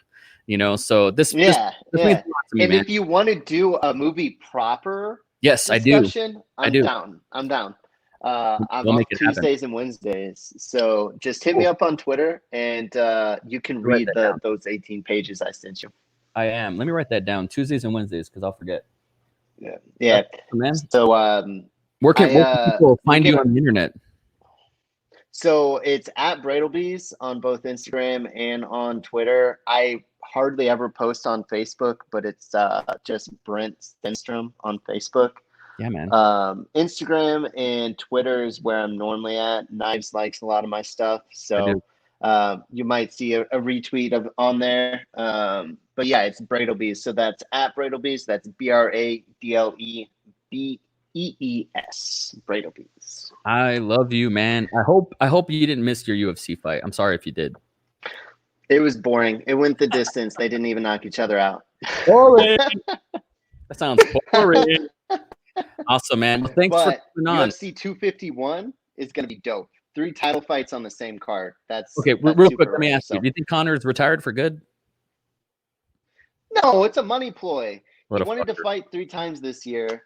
He wanted to fight 3 times this year. He fought Cowboy in January, and they're just no one wants to fight him. So that's the issue they're having. But no, he's not retired for good. Bullshit. But All right. yeah, I don't want to take up any more of your podcast. So have fun tonight, okay, man? I love you so much. Thanks for stopping by, and I'll talk to you very soon, man. Yeah, for sure. I'm gonna read that script. Yeah, hit me up in the DMs. Yeah, hit me up. Hit me up. Love you, buddy. I'll talk to you later, man. Take care, man. Brent, man, I'm so glad he stopped by. It made me so happy. Oh, it's like I got a real friend. Brent is cool, man. We go back. We were in our Apple original training class, and I still follow him to this day. And he's just one of those guys that like I actually consume his tweets, and I look at what he likes at because he follows some cool people. And I feel like he just has his fingers on the pulse with culture. And I'm always trying to, I never want to age out in culture. I never want to be that guy that's so old that I'm like, I don't even know what's popping. I don't know what's going on. I don't know what's cool anymore. And so this guy's on the cutting edge and he gets it.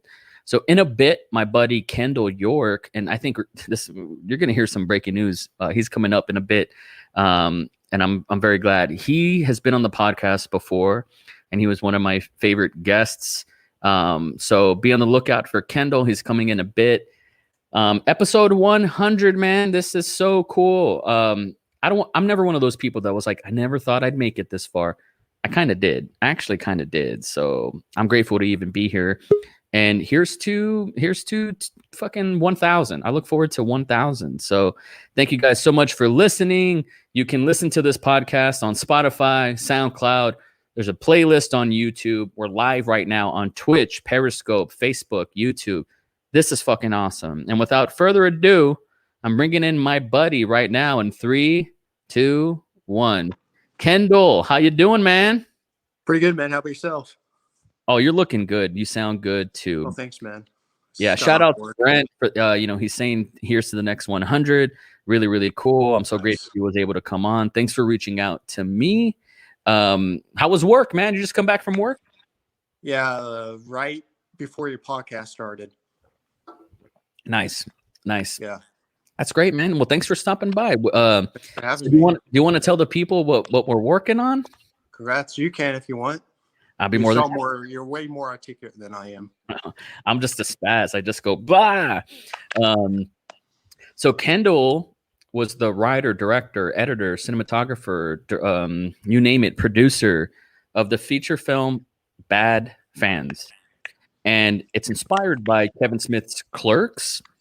And so it's basically this sort of DIY indie film that's done almost in like one take. Is it one take? It's like it was supposed to be like 9-10 minute takes, but it ended up being like 5 takes, like 5-minute takes. Yeah. And it's a great film. I'll link it down below. Thanks, man. Hey, my friend Kat is here. She never supports me. Hey, Kat, if you want to come on the podcast, now's your chance. But anyways, so Kendall and I are gonna make a sequel to Bad Fans. I don't want to give away like the plot and all the cool stuff. You know, I don't want to be like one of those trailers that just shows you everything. But thanks, man. I'm sunburned. But Kendall and I are working on it together, and it's a deep collaboration, and so I'm super stoked. And yeah, that's something that's going to happen, and so it's going to be really fun, man. Thanks for bringing me on board. You're welcome, man. That was probably the best compliment you gave on it, was like wanting to be part of the conversation. Of course, absolutely. Yeah. No, I mean, there's a part of me that if I'm writing and directing something by myself, I want it to be perfect, and so it'll take me 2 years to produce something. But if I'm working with somebody else and they're kind of leading the ship, like I feel like I'm really good. I'm trying to think of like a sports analogy or something, but like I'm really good on the outside. You know, I'm really good on third base, but like I don't want to be the pitcher. Like I don't want to be the main guy or whatever. Sometimes I like being the vice president or something. So I'm really good at like getting shit done if I'm not the one that has to fall on, essentially. And since you're the director, I'm like, okay, I think this thing can actually happen. Yeah, of course. My friend Kat said, more of a 90% kind of guy, and then let everyone else come up with the 10%. Oh, okay. Yeah. So I feel like I feel like I can throw you the ball and you can make the touchdown. And all that matters is the points on the board. I don't really care. Like I don't need the credit. You know, exactly. I actually don't even put my name on 90% of the stuff that I make. So I think this will be a fruitful collaboration, and yeah, it's going to be fun, man. Like I rather just, it'll be like I got to make a feature film this year, you know, and I didn't really leave my house to do it. Like that's the best. That's what I was thinking. Like I love Robert Rodriguez's philosophy on like use creativity to solve problems. 100%, man. That's been like the story of my life. What can I do? Because I wanted to make a feature film this year too, and I was like, what can I do without leaving the house? I was like, Zoom calls. Yeah, dude, it's gonna happen, and I'm looking forward to it, man. It's gonna be really, really cool, and I'm happy that we got to announce it on, you know, selfishly, like on my 100th episode podcast. Like, I appreciate you doing that. You didn't have to. I think we're gonna do that, you know. So it's actually a pleasant surprise where I come from. It means a lot, man. Yeah. Yeah, I also I'm going to do a radio drama too. Oh, sweet. Well, let me know if you need any help with that. That's something that I appreciate that. I don't want to say everything that I'm doing right now because sometimes like the dopamine hit will hit my brain, and then I feel really, really good, like I actually did it, even though I haven't finished it. And so I don't want that to happen. But let's just say I'm inspired by you, and I want to do something like that too. I appreciate that, man. Yes, sir. Of course. Have you seen anything good? How's your vacation going? It's good. So tomorrow's my last Sunday. Claire might stop by. My wife, I don't know where she is. She needs to come by. Meet you. Yeah. Hopefully she does. So Claire, you're more than welcome. Come on. What are you doing, man? Although if Kat comes by, like that'll be weird. But just because she's gonna be like, Knives is an asshole, which is true. Maybe it won't be weird. It's just facts. My vacation is great. It did go by fast. I thought I was going to like run 10 miles every day, and it's like that did not happen. I took a nap like almost every day. Oh my gosh, it's true though. Thanks, Adam, friend of the show. Adam, congrats on the 100. So cool. Everybody's so nice. Congrats, but man. I go back to work on Monday, and it was cool. I got to see some movies that I'd been waiting on, and what movies? I watched. It's on HBO. It leaves. Talking to a friend on Facebook, Mom. I saw the movie Blind Spotting, which was really good. Really, really good. and I got to check out The Five Bloods by Spike Lee. I need to finish it. I'm like, I need 20 more minutes. I hate having to stop in the middle of a movie, but that was really good. It surprised me.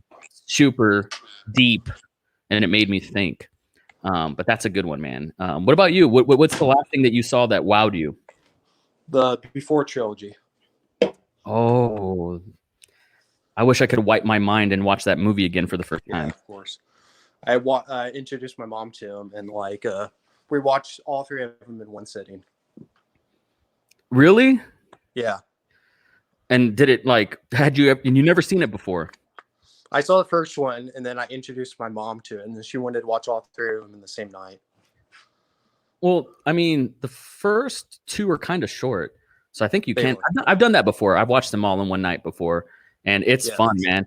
The first time I ever saw them, so back in the day, I would just buy DVDs. I would just go into I a did bin too. at Blockbuster, and I would just buy everything.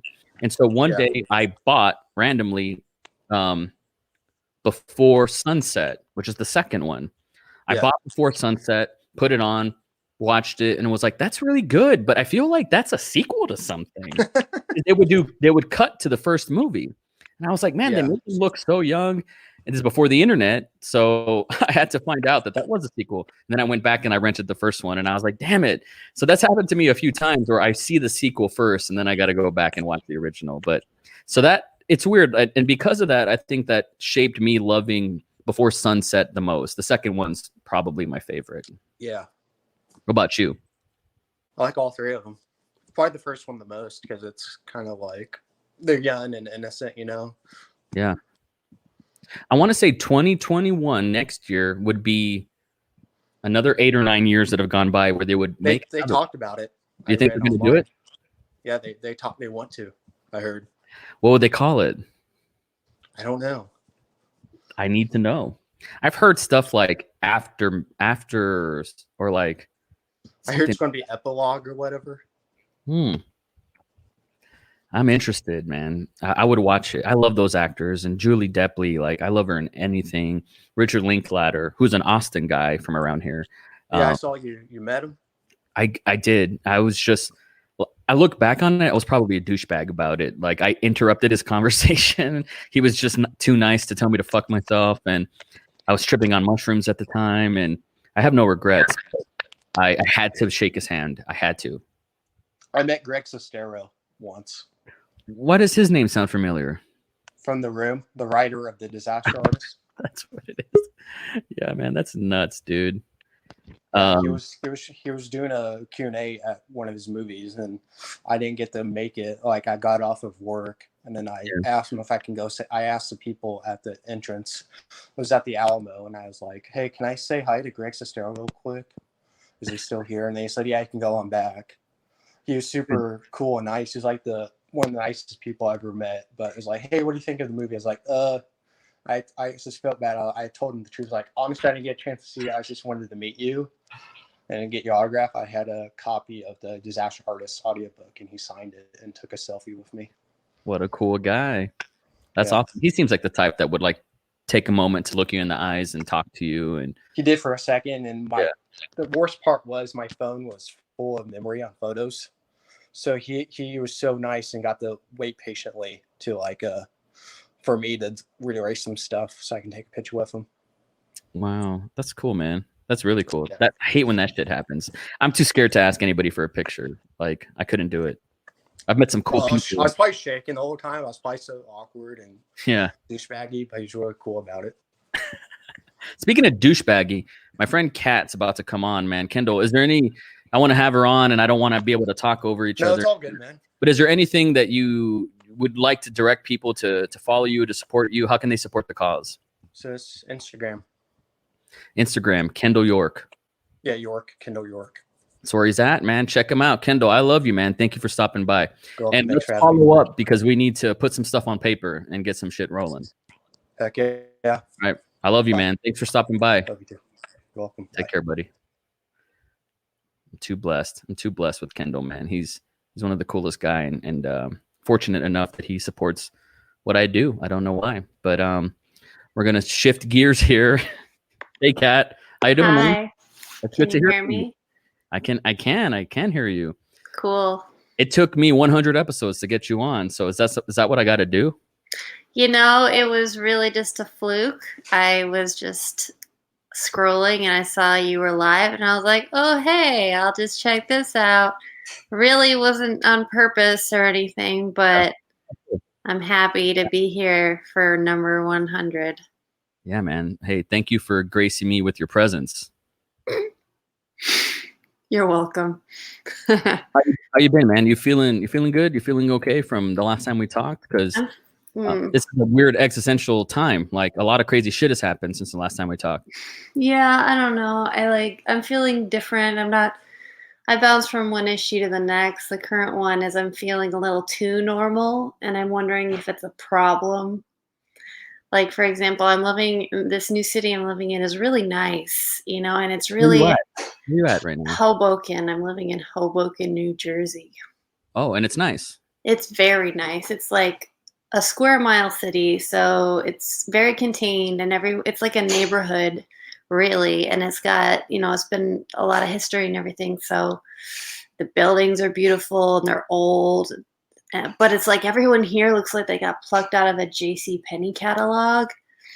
You know, they look so well adjusted and normal, and I'm like looking at them and I'm like, ugh, I don't like this. I don't know. Yeah. I'm just not comfortable with it. When am I ever comfortable with anything? But I'm really not comfortable with it. And I'm really not comfortable with the idea that, oh no, do I fit in here with these people?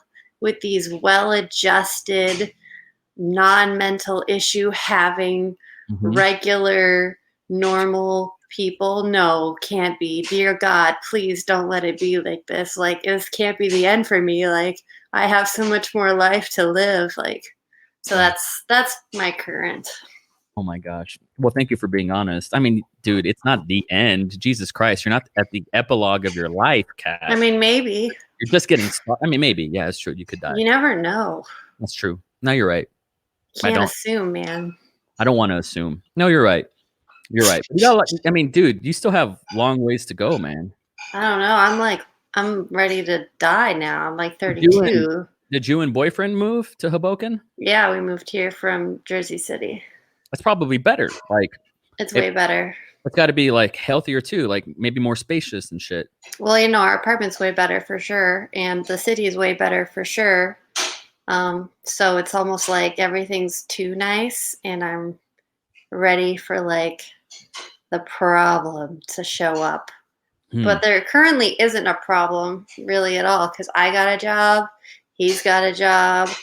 You know, considering the way the world is right now, we're doing pretty good. So I don't know. I really shouldn't be complaining, but it's also like my life hasn't ever been this good. And it's just weird where I'm working right now. Maybe it'll make sense how I'm feeling if I tell you the larger context. Sure, please. So the place where I'm working at is this new cafe that opened, and it's really cute. It's kind of like a cookie cutter of a lot of other cafes I've seen, but that's fine, whatever. It's about the coffee more than anything. But the couple that started it, they're like so normal and regular is how it's how I call people. It's like my term is regular people. Regular people implies that they look like they came out of a regular person catalog, like JCPenney or Target or whatever. And then they have, you know, parents that are still together and seem like they get along. Yeah, two parents at that, right? Yeah, exactly. And then, you know, like they are not broke and poor and diseased, as far as I could tell. You know, and she's 26 and she started her own business. And I mean, I'm sure she got help from somebody. And even if she hadn't gotten help, like, you know, it doesn't really matter. But I was looking at that and it's making me feel like, why, you know, underprivileged, which doesn't make any sense because I'm fine despite all the things that are not fine about me. Like, I could have had it so much worse. So I'm looking at that normal, perfect, regular ass person / situation. It doesn't really. and I'm like, wow, I am either the fuck up or possible, or like I'm becoming not a fuck up, and I'm not comfortable with either of those. Does that make sense? Well, I mean, let me ask you, like, how much is that inadequacy feeling? How much of that is like the artist you, right? I'm sure it's inextricably tied to who you are when it comes to everything. But sometimes as artists, we can glamorize suffering, right? Whether if we want to or not, and we have all of our heroes to look at that have the come up of like slept on the stairs and slept on the floor and all this shit that we all romanticize. Like, is that what's going on here, or is that has nothing to do with your creative id? I think it's more like it just doesn't feel that like it's like real, but it doesn't feel like it's sustainable, I think, because it's like what I'm used to do on my own. What I'm able to do on my own is I'm able to rent a room in a house in the worst part of Detroit for $400 a month flat, which includes everything. Like that's what I can afford completely on my own, just me doing whatever it is that I do normally. That is what I can do. And then, with that type of income, I can take care of myself, and sometimes I can save a little bit. But I'm living a life that really isn't my own. Like, I couldn't afford to live the way I live right now. It's only because my boyfriend has such a great job and he's ridiculously like amazing. Yeah. Not that he's like the picture of perfection, but he's just like so much more well-adjusted than me. And I'm like, that's never going to be me. And so this doesn't feel like something I should ever let myself feel comfortable with, because it's not something I can accomplish on my own, or it's not something I have accomplished on my own yet, which is something honestly I would like to do, but I'm still not there. So this is maybe kind of a dumb question. But if you were married, would you feel better about it? Because when you're married, you're a team, right? So his wins are your wins, and blah blah blah, all that shit, right? You guys are a team. It's a group effort, and everybody's a contributor. Like, no matter how you want to look at it, it's 50-50. If you guys were married, would you feel less weird about the part where you're like, you didn't necessarily get this on your own? Would you feel weird about that, or would you feel better if you're married? Well, that's a really good question. Thank you for asking that, Mr. Monroe. I really feel like I don't think being married would make me feel any better, because in my life I have seen, the women in my life, some have had successful marriages. A successful marriage is a marriage where before you get divorced, somebody dies. That's what a successful marriage is. I've seen unsuccessful marriages, like where my grandma was married for 20 years and then got divorced, married for another 30 years and then wasn't able to afford getting divorced. So now she's still living with her. I guess they're roommates now, her husband. So it's just, I don't think marriages last. And I don't think even the ones that do really should have. So I think the ones that work and they're great and it's awesome the whole time, even those ones end with Ryan Gosling fucking dying next to his girlfriend or whatever, The Notebook. That's what I'm talking about. And that wasn't a happy movie either. I fucking hated that movie. Not the bar of marriage. That's not the end all be all of marriage. It's not. Well, it's just, there's never a happy ending. So it's kind of like, that doesn't make me feel better. What would make me feel better is if I was able to accomplish these things on my own, period. That's my goal. I mean, so would you, if you were left to your own devices and everything was stacked in your corner, your health was completely optimized and your opportunities, like you maximized your opportunities, and you all your privileges are checked and you did everything by the book according to your standards. I mean, would Hoboken even be in your end game? Like, would it taste even sweeter because you earned it yourself? Like, or is that maybe just another excuse? Well, I didn't come here for me. I came here because my boyfriend got the job in New York City. So what would be the upper echelon for you? Like, where would you go if everything worked perfectly the way you wanted it to? Well, I'd probably stay in Detroit, to be honest, because Is it cool over there? Like, what is it about Detroit that you dig? well, it's kind of like it's what I'm used to, and I know so many people there, and I know how to have a good time there.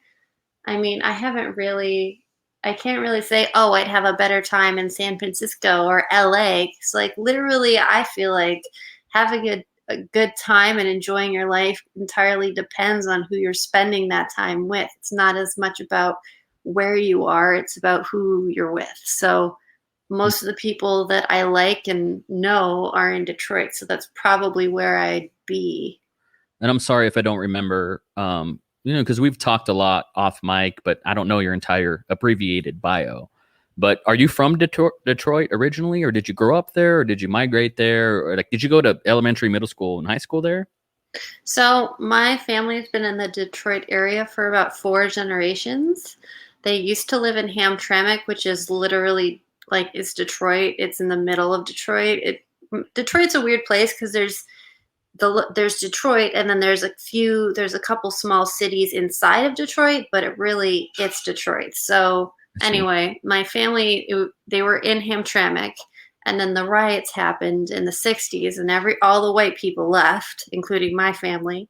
Wow. And then they all moved out to the suburbs. So then my family was in Grosse Pointe, which is literally right next to 8 Mile, but there's the 8 Mile that's like the good side of 8 Mile and the shitty side of 8 Mile. It's right there, but Grosse Pointe's a nice place. So it's not like Eminem's area where he was, but it's still East Side Detroit. But it was a nice area anyway. And Grosse Pointe sometimes will still claim Detroit, even though it's not the same thing. But then my family moved a little further out. And I grew up not in the suburbs, but I grew up, I don't know, like I didn't grow up in the city, I guess is what I'm saying. I grew up in the suburbs, but as soon as I was able to, I moved to the city, and I really, really liked living there. And I would ride down Woodward Avenue every morning to get to my jobs, working at the cafe or working at the bar. Yeah. I think about even though I've been all over the place, I moved so many times when I was younger, but the place where I essentially went to school, like my high school and everything, the Rio Grande Valley in South Texas, man, like without sounding cocky, I don't want to be like a cocky guy. I really don't. But I was like creatively speaking, right? Like on the fringe, creatively fringe. Like I was like the biggest jock in my hometown.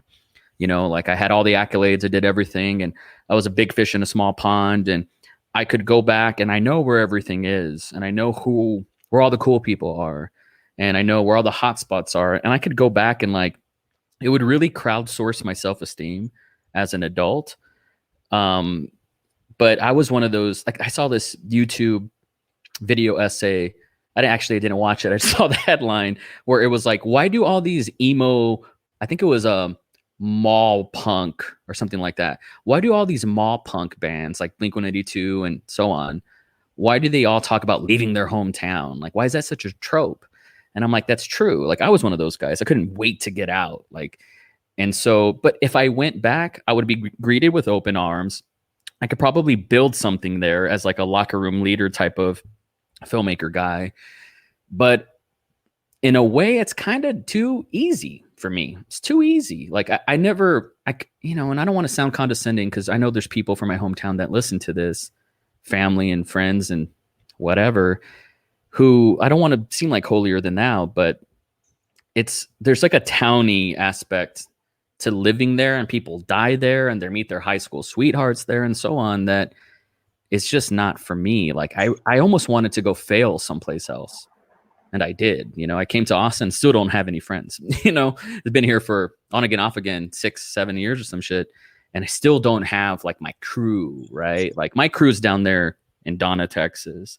Do you feel like there's a comfort factor? All that just to say, do you feel like there's a comfort factor about going back to Detroit and, you know, you can kind of just walk around with your eyes closed, you know, where everything is? Like, do you like that pocket of security or comfort or whatever you would call it? Well, I mean, my security walking around Detroit was my knife in my back pocket and then my pepper spray in my left pocket. So that was my security, technically. But, you know, when I was in Detroit, I knew pretty much everybody, you know. And if I didn't know somebody, someone in my family knew somebody. So I'm just really well connected there. You know, if I need something, it's really easy for me to get something or have a good time. Like if your whole family's there, if everyone you know is there, it's just like, it's easy to be comfortable. And I was watching this documentary about Eminem going back to Detroit, and he said the same thing. He's like, there's not a lot to do here, but it's like, you know, everybody and you're just comfortable with it. That's exactly what it is. I don't know if that's a universal thing. I would think it is, but that's how it is in Detroit. And I mean, Detroit is only getting better, honestly, because Detroiters have put so much time and effort into making it better.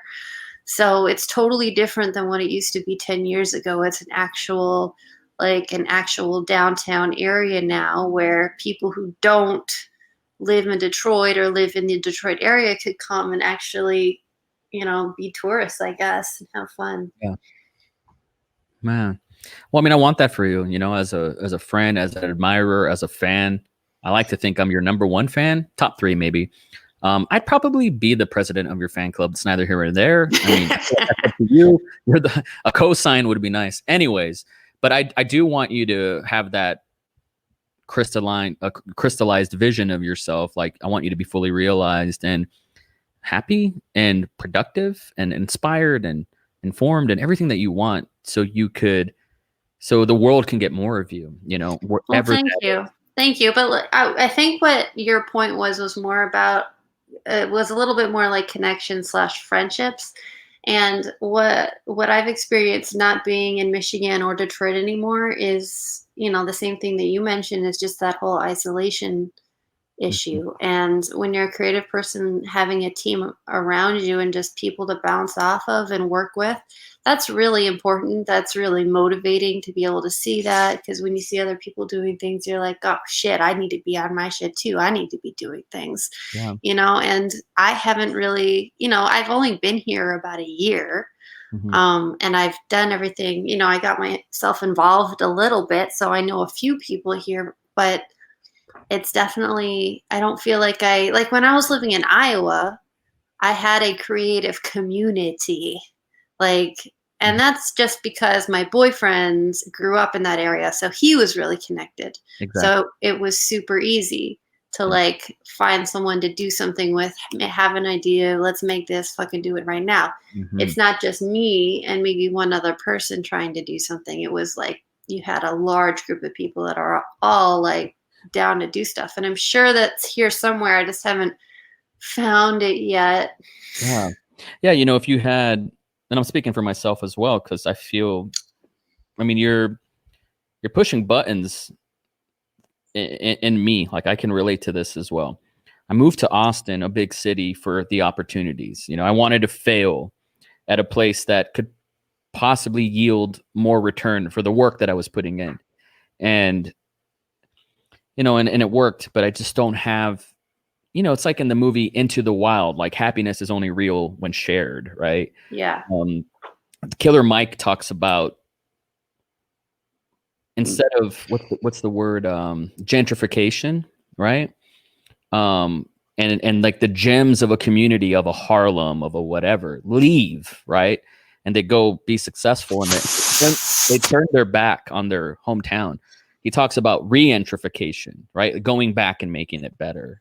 You know, there's a part of me, and it's like an idealist. I don't know if it's something I actually want to do, that would love to go back and re-gentrificate, you know, the world, and bring people up and go to the high schools, you know, and be and find the 16-year-old Knives Monroes and talk and like be there and be like this, you know, I ain't going to run for mayor or nothing, but be this figure that could lift other people out, you know, and contribute more wealth to that place.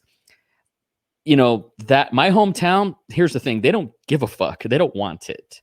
Right. So I have to remind myself that. And every time I go back, I'm like, oh yeah, that's why I left. Right.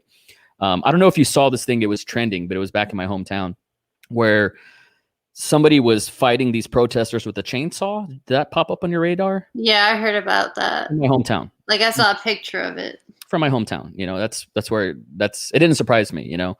And there's more heinous shit that happens in Austin or wherever, but that was something I was like, this is embarrassing. This is not what I want McAllen, Texas to be known for. But I struggle with that, you know, and I think you and I are in different boats, but I think our engines, our motors are pretty similar, creatively speaking. You're far more naturally gifted and talented than I am. And I'm like, I have 4 arms, but you have 8 arms. Like you can do way more. But, you know, at the same time, like you should go back to Detroit.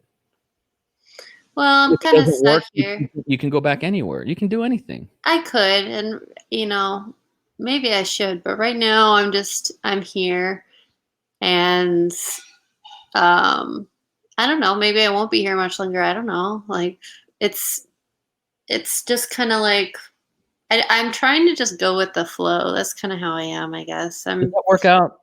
Did that ever work out for you? Because it hasn't for me personally. Working well, you know. Does that work out for people?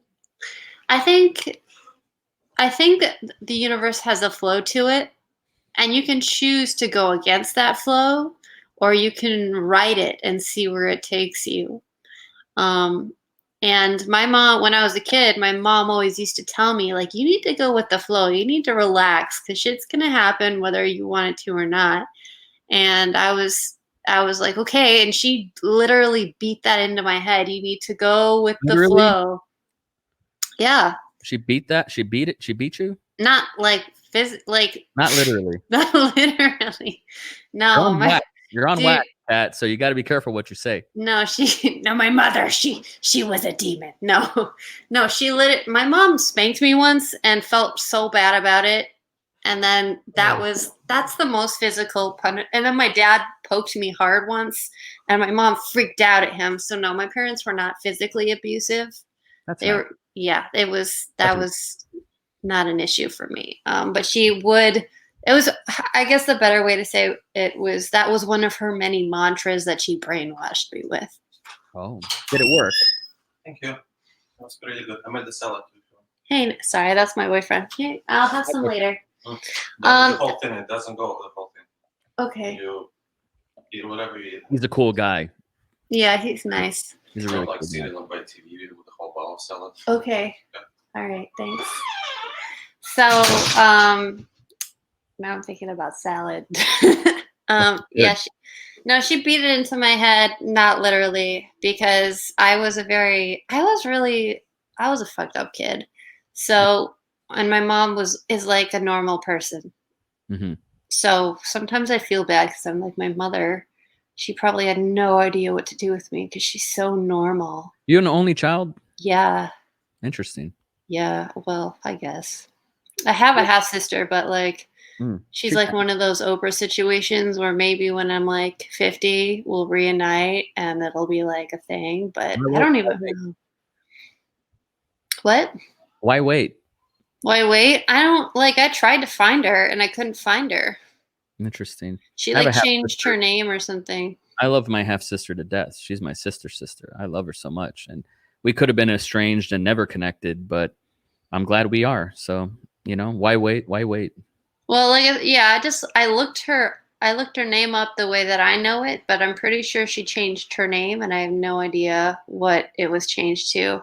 She probably changed her name because my biological dad's like a giant, terrible, awful person. And so I just don't know what her name is now. I'd probably have to like go digging for it, but she knows what my name is.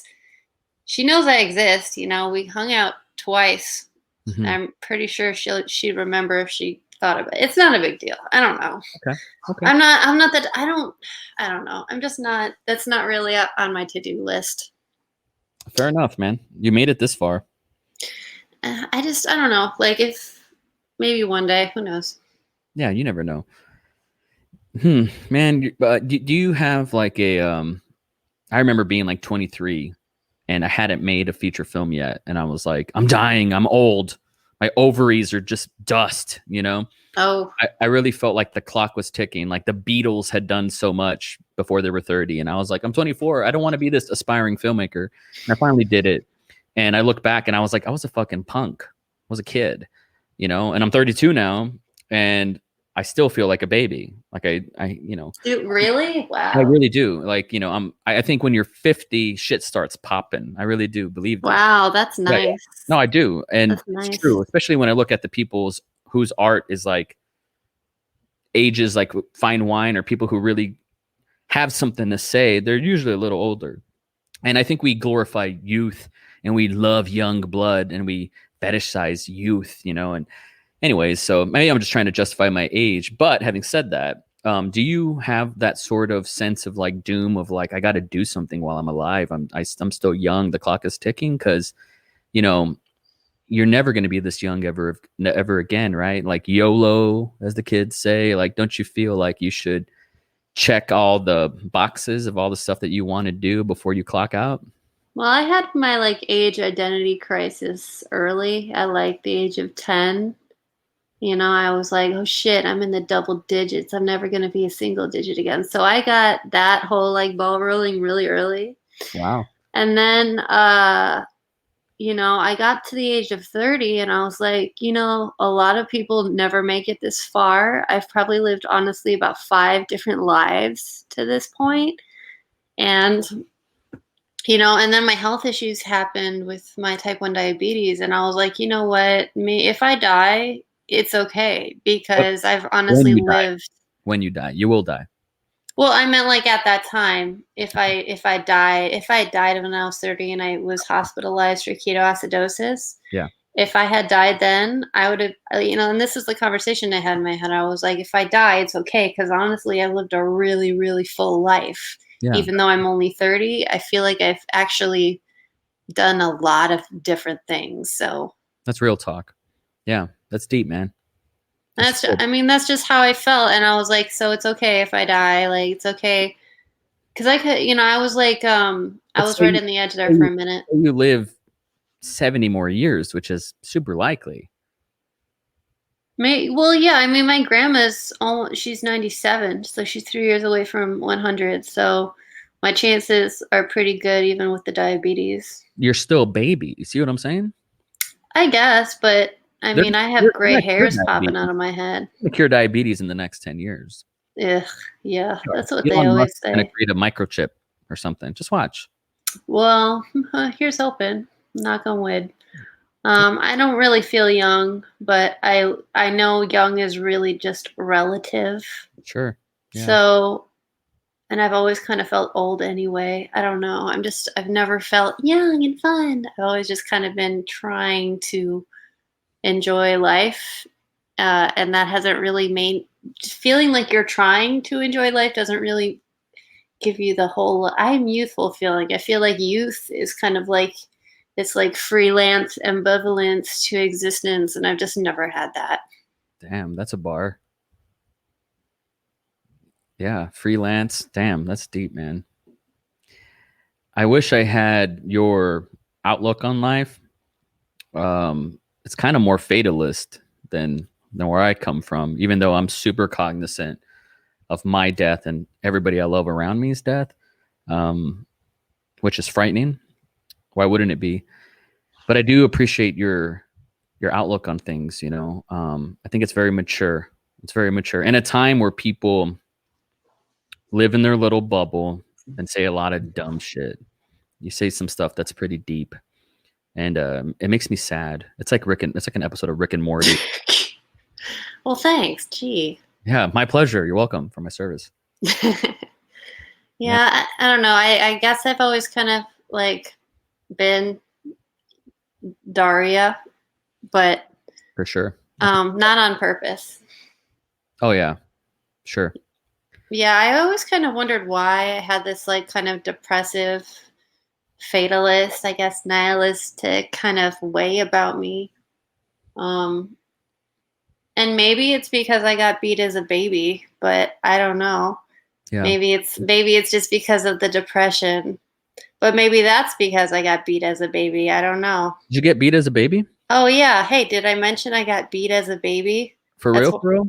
yeah, that's what I found that out a year ago. That's why my mom left my dad when I was 1 because she found me with like a giant handprint on my back because my dad like I don't know had an episode and couldn't do a dad thing. I don't know. It was weird. So then I was like, Mom, why didn't you tell me this? Why didn't you tell me I was abused I as wouldn't. a baby? I wouldn't tell my daughter that. I don't think. Well, no, but like if you had a daughter that was like fucked up and had no idea why she was like depressed all the time and was, I feel like that would be something that you would mention. Be like, hey, maybe it's because of this, maybe, but no one, like, what else aren't you telling me, Mom? True. Yeah, I've looked into like, people can pinpoint depression in utero, right? Like little fetus babies can get really sad inside there. And depending on what the mom's going through, if the mom's going through some abusive thing or whatever, that can trickle down into the baby's code. Yeah, totally. And so that might have something to do with it. Man, it just made you getting beat as a baby really just made you more interesting. Well, gee, thanks. I'll write that in my author bio on the back of my book. He could have cracked your skull. Well, he could have fucking killed me. Could have killed you. Instead, he just made you cool. Thanks, Dad. Gee. Thanks, Father. Oh, God. Gift Do I really owe him my creative genius? You would. I mean, think about it. He deserves something. Some thank you. Oh, my God. For sure. I wouldn't be who I was if my father wasn't a piece of shit. What'd he do to you? He never did. He didn't beat me as a baby. I don't think. My mom wouldn't say, to be honest. You don't know that then. No, his side of the family did, multiple people did molest me when I was a child, but that wasn't him. No, he just like cheated on my mom and was a drug dealer and supposedly shot at people and did some prison time. And I don't say that to glorify that whatsoever. That's why I have drug-free tattooed on my knuckles, because I'm like, I'm not like you. That's why I changed my name, because I didn't want to wear that guy's name. But yeah, I mean, he's just a piece of shit. He's still out there on his 4th wife and everything. But at the same time, like, I wouldn't be the superhero that I am without learning by example of what not to be. I didn't want to be that as a father. I didn't want to be that as a man. He set the example of what not to be. And so thanks for that, for sure. Well, that's good. That's good that we both took it in such a positive way, because we could have probably easily turned into psychopaths. Easily. Sometimes I'm on the fence. For real. Yeah. Oh, real. Man. Yeah, man. Sometimes I watch Dexter and I'm like, this is hitting too close to home. I believe that. Yeah, we have a little Dexter in all of us, for sure. That's why I love BoJack Horseman so much, because sometimes I feel like my genetic code is poison, and that's my birthright, I fuck with that. But honestly, like, artists, by and large, I mean, every now and then you have your Will Ferrells that are just pretty good people, supposedly. But I think by and large, we're fucked up. We're totally fucked up. Will Ferrell. I heard some stories about him, actually. I dated this one guy who I guess was, who saw him in a restaurant once, and Will Ferrell was like eating at a table in this hotel or whatever. So we went up to him and he was like, oh my God, I'm such a big fan. Can I take a picture with you? And I guess Will Ferrell freaked out at him. He was like, don't you see I'm eating my dinner? Like freaked out, mad at him about it. So then he left, but he told me the story, and I was like, yeah, I mean, I think anyone would that seems like a normal reaction, to be honest. Like, don't fucking talk to, like, I don't like to be talked to when I'm eating either. Like, Yeah. I don't know. No, it's true. That sounds like it could be a game of telephone, and maybe that's exaggerated or something. Who knows? But yeah, I don't know. I think he's like, oh, I think he's pretty milk toast. He seems kind of basic, like a basic white dude, in my opinion. Have you met Will Ferrell? I have not met him, but when he's not doing a character, he's boring. He is fucking dull. He's like watching paint dry, you know. But when he's doing a bit and he's in character doing his pro wrestling thing, like, you know, whatever, he's funny as hell. And so obviously it's a talent, right? But he strikes me as a douchebag. But if you look at someone like Adam Sandler, right, you can tell this guy's got some demons. He's got demons. I don't know. I've honestly, I have no idea who Adam Sandler is, like, in real life at all. He's got demons. How do you know? Because of his neuroses. You know, he's a Jewish man in America, you know, and I know he's proud of it, you know, so that comes with a whole laundry list of things that you have to run away from or whatever, deal with, you know. Being a Jewish man? Oh, sure. Yeah. You know, I'm sure maybe one of his grandparents or something were, you know, as a survivor or something. That. Oh, you mean like trauma, like family trauma. Absolutely. And that's just to start out with out the gate, right? So I was like, he doesn't automatically have problems because he's Jewish. That's anti-Semitic. Like, come on, let's not put that out there. He killed Christ, but other than that, all right, we're blaming him for that.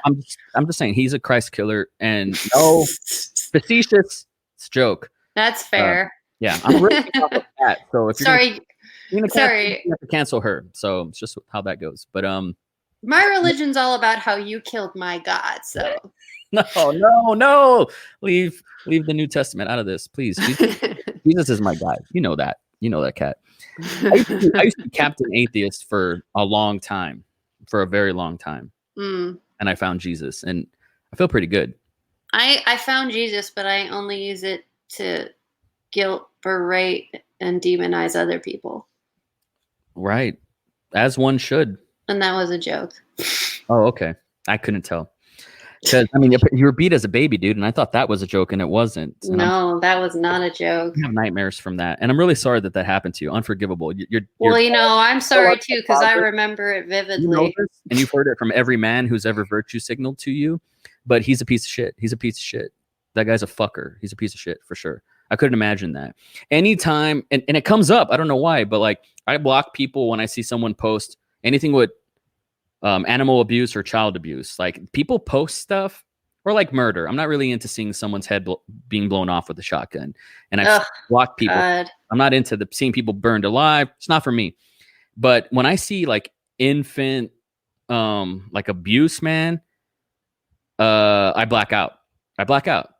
And I fuck me, dude. Like you're sorry, but your dad's a piece of shit for sure. And so that's a bummer, man. You know, for sure. Fuck him. It's honestly like, thank you, but I've like gone to therapy for a lot of different things, but mostly I never told my therapist that because I didn't know that happened until a year ago. So I never, my biological father's involvement in my life was very, very minimal. And when he was around, it was supervised. So he really didn't have a large impact on my life. And it wasn't something that I really had a problem with because the few times that I did spend time with him, I saw how fucked up he was. So I kind of was like, I understood it. And the thing is, my mom didn't even demonize him, even though she totally was in the right to, you know, she had me keep his last name, you know, she didn't have me like legally, I guess, disowned or taken away. She didn't even throw him in jail when he paid zero child support. Like she could have really fucked with him. Do you like hold that against her in some way? Which you no, not at all. Like, cause my mom totally did the right thing, period. Like she did everything as well as she could have, given the circumstances. And honestly, like, flying colors on her part. Like, she did everything she could, and she did everything the right way, really. So yeah, I don't have any resentment towards my mom about that at all. If anything, I'm just fucking so grateful that, you know, she did what she did, I guess. Because, I mean, I don't think, I know there's women that stay with guys that do that. And that wasn't my story. Yeah, man. In a lot of ways, you're very lucky. You know, it's kind of hard to say. But no, you are lucky for sure. Thank God. But damn it, man. It's fucking nuts. I wish it didn't have to happen that way, man. But at least you're interesting because of it. Well, yeah. Well, you know, if it wasn't the getting beat as a baby thing, it would have been the fucking getting, like, just not fitting in kindergarten. So. Oh, don't even bring up kindergarten, man. I hate like child abuse. Well, who doesn't?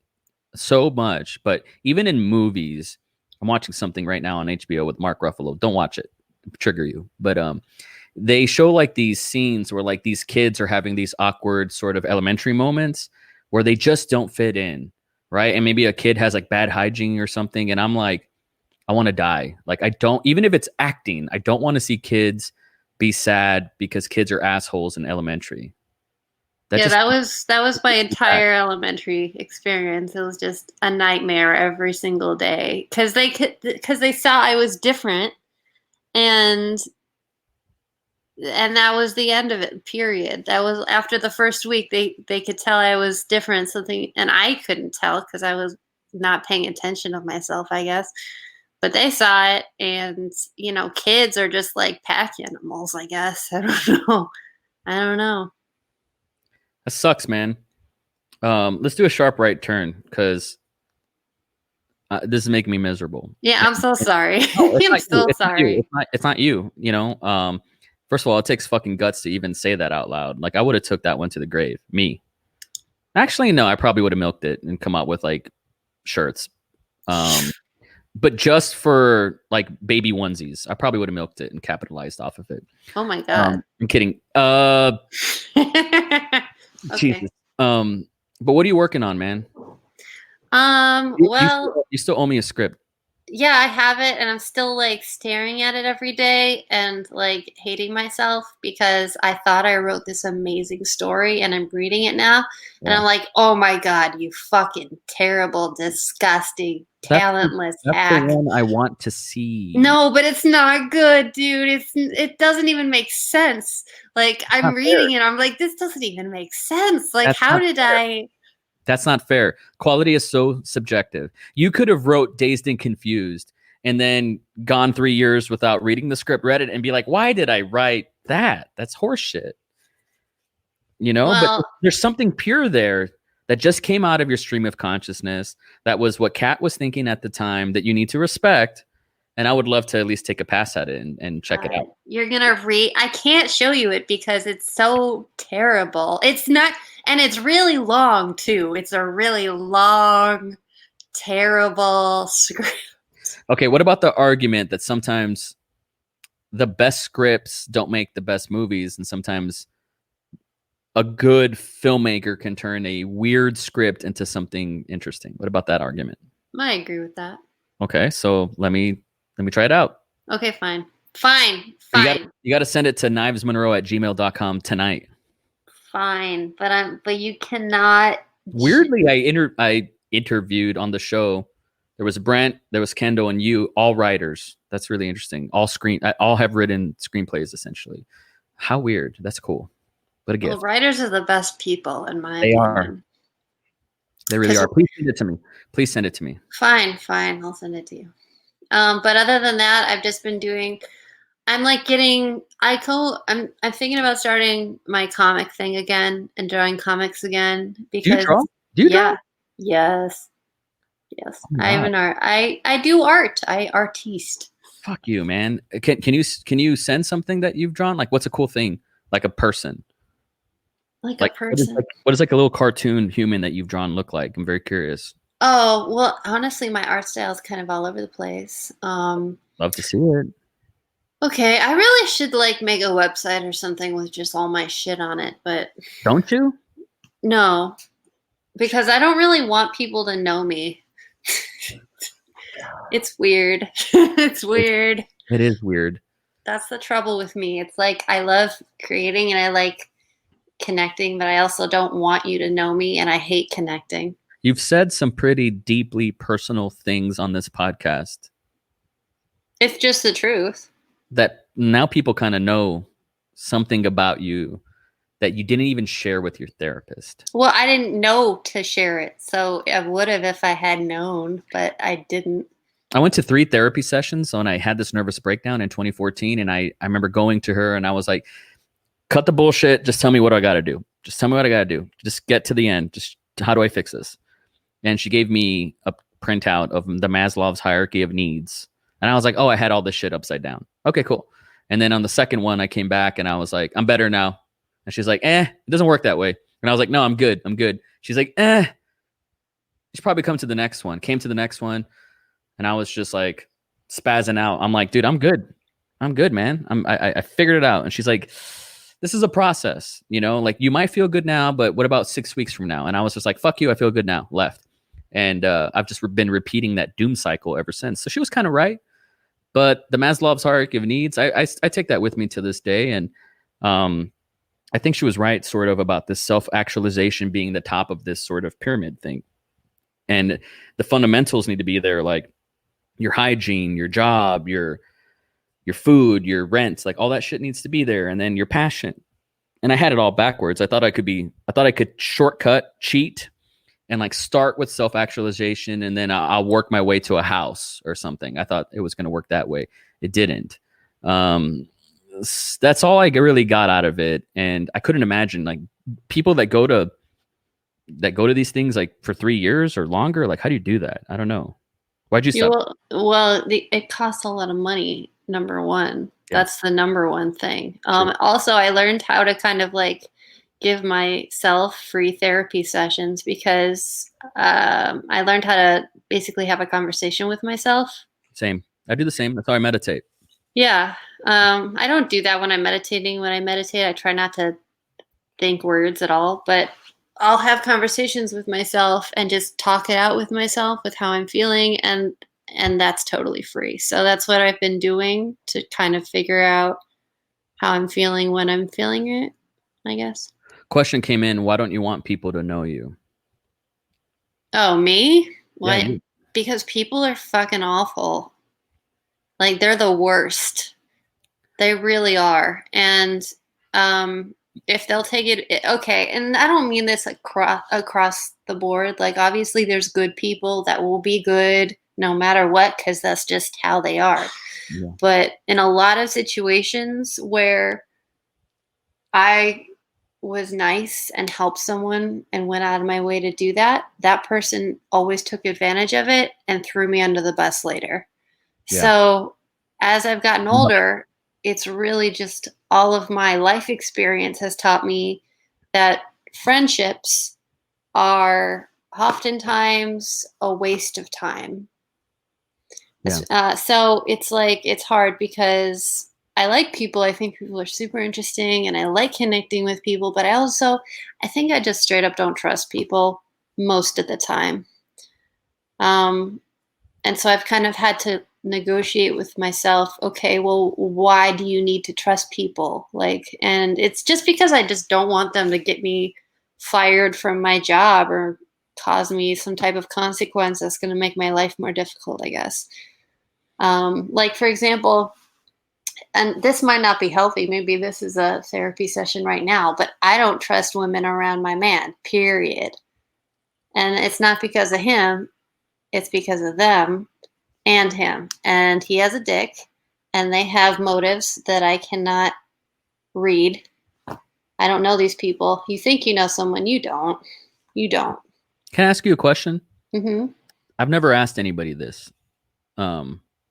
Let alone on a podcast live across Periscope, YouTube, Facebook, and Twitch. You can tell me to go fuck myself, but have you ever cheated on your boyfriend before? Not this boyfriend, but any boyfriend? I feel like I've probably maybe emotionally cheated, but I've never physically cheated.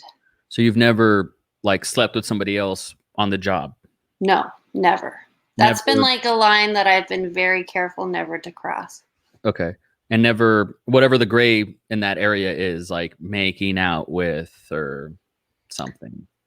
Like my line is kissing on the mouth and touching. So like sexual touching. That's never, and anything beyond that is cheating as well. So it's like a hug, I don't think is cheating. I think a kiss on the cheek is fine. You know? No, totally. But like anything more than that, you linger too long. I mean, the reason why I ask is because someone told me years ago, this person later stole my girlfriend, and it's funny how that worked out. But not that she was my property or anything, but you know what I mean. Someone once told me that when you're a cheater, when you've cheated on somebody before, that's usually where like a jealousy may come in, because you've been guilty of this thing. And so you project that guilt onto your significant other because you've debased yourself before and you've gone through that shame cycle. And that's why people kind of have that spider sense of like, this person's going to cheat on me because I've cheated on them. Well, this battery's lasted me over 2 hours. And then that person actually went on and did that. So I think they were right. And so you don't trust women around your mind. Almost sounds a little irrational because he sounds like such a ray of sunshine. Like I don't think he would do that at all. You know? I don't know about that. Anything with a dick. He's an autonomous, independent human that respects you, who brings you along his adventure with a dick. Yeah, but where's my book? I have it somewhere. Did you ever hear of the Scum Manifesto by Valerie Solanas? No. Oh my God, you would love it. But it's this the opposite of misogyny is misandry. Yeah, I know believe me, I know all about misandry. Oh yeah, man. I have a playlist on Spotify called Misandry Managed. You would love it. It's nothing but females.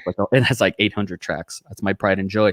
Anyways, well, it starts off. She says, every man deep down knows that he's a piece of shit. It's a manifesto that starts off that way. Dude, that is just like, if you're comfortable, send me a PO box and I'll send it to you. Like, honestly, like you would trip the fuck out. It has a super obnoxious foreword that's like really long, but the actual manifesto, you can probably find it online, but it's called the Scum Manifesto. And SCUMS is an acronym for the Society of Cutting Up Men or something like that. And this lady in the 60s shot Andy Warhol. Like, she was legit. Anyways, and I'm writing like a book that's really heavily, I mean, this is like the Bible, this book to me, the Scum Manifesto. And so why am I bringing this up? Oh, and so here's the thing. As a man, I'm a man. I read this and it is like, I've read some manifestos in my day from killers, murderers, but I've never read anything with such a venomous, vitriolic, just like spite for men, for anybody. And it's truly interesting. And when I read this shit, there's some stuff that has an element of truth. She'll go as far to say like men are like these like a man is a deformed woman, because of whatever his chromosomes are, and every fetus starts off as a woman, and it's like super gnarly, like this prose, right? And so I say this because not a lot of men like truly listen to the other side. The other day my wife said men are trash, and she said it like at my son, our son, and I was like, maybe not all. Let's not tell our son that men are trash, and then try to be equal or something. Like, that's just weird. And she retconned what she said, and she understood what she was saying. But we all say that. We all say it. And having said that, not every man would fuck every vagina that comes their way. Not every fucking man. There are men that go down in the graves clean as a whistle. Your boyfriend could be one of them. That's what I'm trying to say. So let me ask you a question. Yes, ma'am. So let's just say you have a glass of water, okay? Yes, ma'am. I actually have a glass of water right here. Fabulous. I'm not going to fuck it, but go on. So you have a glass of water, and the scientist comes up to you and he says, "Oh, well, 99% of these water molecules won't kill you, but 1% will. Have fun drinking that water." You don't know which one it is. Mm-hmm. And if you're straight, you're drinking that fucking water. Yeah. So I don't know if that made sense. No, it does. And here's the thing. You know, we do it every day. We do it every day. We're texting and driving. We do it every day. We go in an Uber.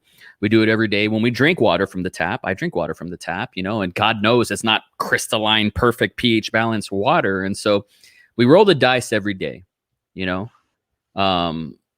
Any day I can get stabbed in the back, and any day some rando can get shot by a cop, right? It can happen. We roll the dice every day. Where these strange sentient bacteria on this rock, you know, it's crazy that we even made it this far. I understand that, you know, but at the same time, you know, that's what intimacy is, right? That's the game. That's what survival is. If we want to get from A to B, we got to have that trade of, you know, I think I'm going to be able to cross the bridge in time, right? So all that just to say, intimacy, you have to trust your significant other. You have to. You know, I've told my wife, I got to swap a battery. Give me 1 sec. But I'm still live, everybody. I've told my wife, if I ever got a crush on a lady and I liked her, and it wasn't just something that I could lock up and, you know, say I got weird, she liked me too, I wouldn't cheat on Claire. I wouldn't cheat on her. I'd be like, hey, I'm having these feelings, like walk me off of this ledge, right? Like, what do I do? Like, how do I be okay? Like, you know, talk some sense into me. I have these feelings. I don't know what to do with them, you know, and say that's a deal breaker for her. And we split and we go our separate ways. As much as it would hurt, you know, I wouldn't cheat on her. You know, I would not. I can't do it. Like, this has to do with what I said earlier about I ain't going to be my dad. I'm just not going to be my dad. That's my reason, by and large, just because I know what it is. I know what a piece of shit looks like. And I would never want to stab my wife in the back in front of my kids, essentially. You know, I would never do that to my daughter, you know, because she looks up to me as like, I'm the shit in her eyes. I wouldn't want to fuck with that at all. But I've had you know, how many people can really say that they have those conversations with their significant others? You know, and I say that because I would hope that Claire would extend the same courtesy to me. Don't fuck some dude on my couch. You know, don't stab me in the back. We've had her male friends sleep over at our house, you know, and we've had my female friends come over and sleep at our house, and you know, there's a trust there, you know, for sure. And I've been in relationships where my girlfriend was bugging. She was like, delete all your female contacts from your phone. What the fuck is that? That's the other end of the spectrum, you know? And so I just, you know, give your boyfriend a chance. You know, I bet he's a swole dude. And if he stabs you in the back, now you know, and you can go better yourself without him, you know? Good. Now you know. I think it's more like I have solid boundary lines, and over the years I've learned where those lines, I'm comfortable with those lines. Yeah. And right now I'm comfortable with those lines being the only people that get to meet my boyfriend are my family. Mm-hmm. Mm-hmm. Yeah. Wow. That's deep, man. That's really deep. I haven't heard that perspective. And so I respect it. What if it's like your, you said your family. I was going to say your cousins or something. Yeah. Cousins count. Yeah. Yeah. I mean, dude, there's cousin fuckers out there, man. There be cousin fuckers out there. I mean, I've seen Maury. I've seen Jerry Springer, but I'm really comfortable with my family, and that's not really an issue for me. I got a buddy on here who's a friend of the podcast who says that trust, I think he's talking about me and Claire. Mm. He says, I don't think I've had that trust before. And I will say that, like, when maybe I'm lucky. I'm probably very lucky with Claire, but I also knew very early on that, like, I wasn't going to bullshit her. And so here's all my flaws. Here's what time it is. I'm putting my I'm putting my life on the line here, putting it all here, you know, and it was like ripping my heart out, giving it to her and saying, you can stab it if you want, you know, just basically hurt me, you know, and it was mutual, you know. And so I don't know, like I put it all on the line with her, and you have to maintain that level of respect with one another. It's a work in progress. We were watching some trash, I think it was like 90 Day Fiance or something. And we're seeing, are you familiar with 90 Day Fiance? Oh, sure. Okay. So it's like Usman and his wife, right? And they're fighting, and all they do is fight. And you know, what the hell's the other girl? Can't remember her name, but it was her and like that Australian life coach guy, right? And all they did was fight. And I turned to Claire, we're watching this, very amused, and you know, and I tell her, dude, we don't fight. Like, I know so many people that fight, and I've been in relationships where we would fight, and it was always my fault. But I was like, man, why don't we fight? Are we normal? Like, should we be fighting? Because it seems like everybody's doing that.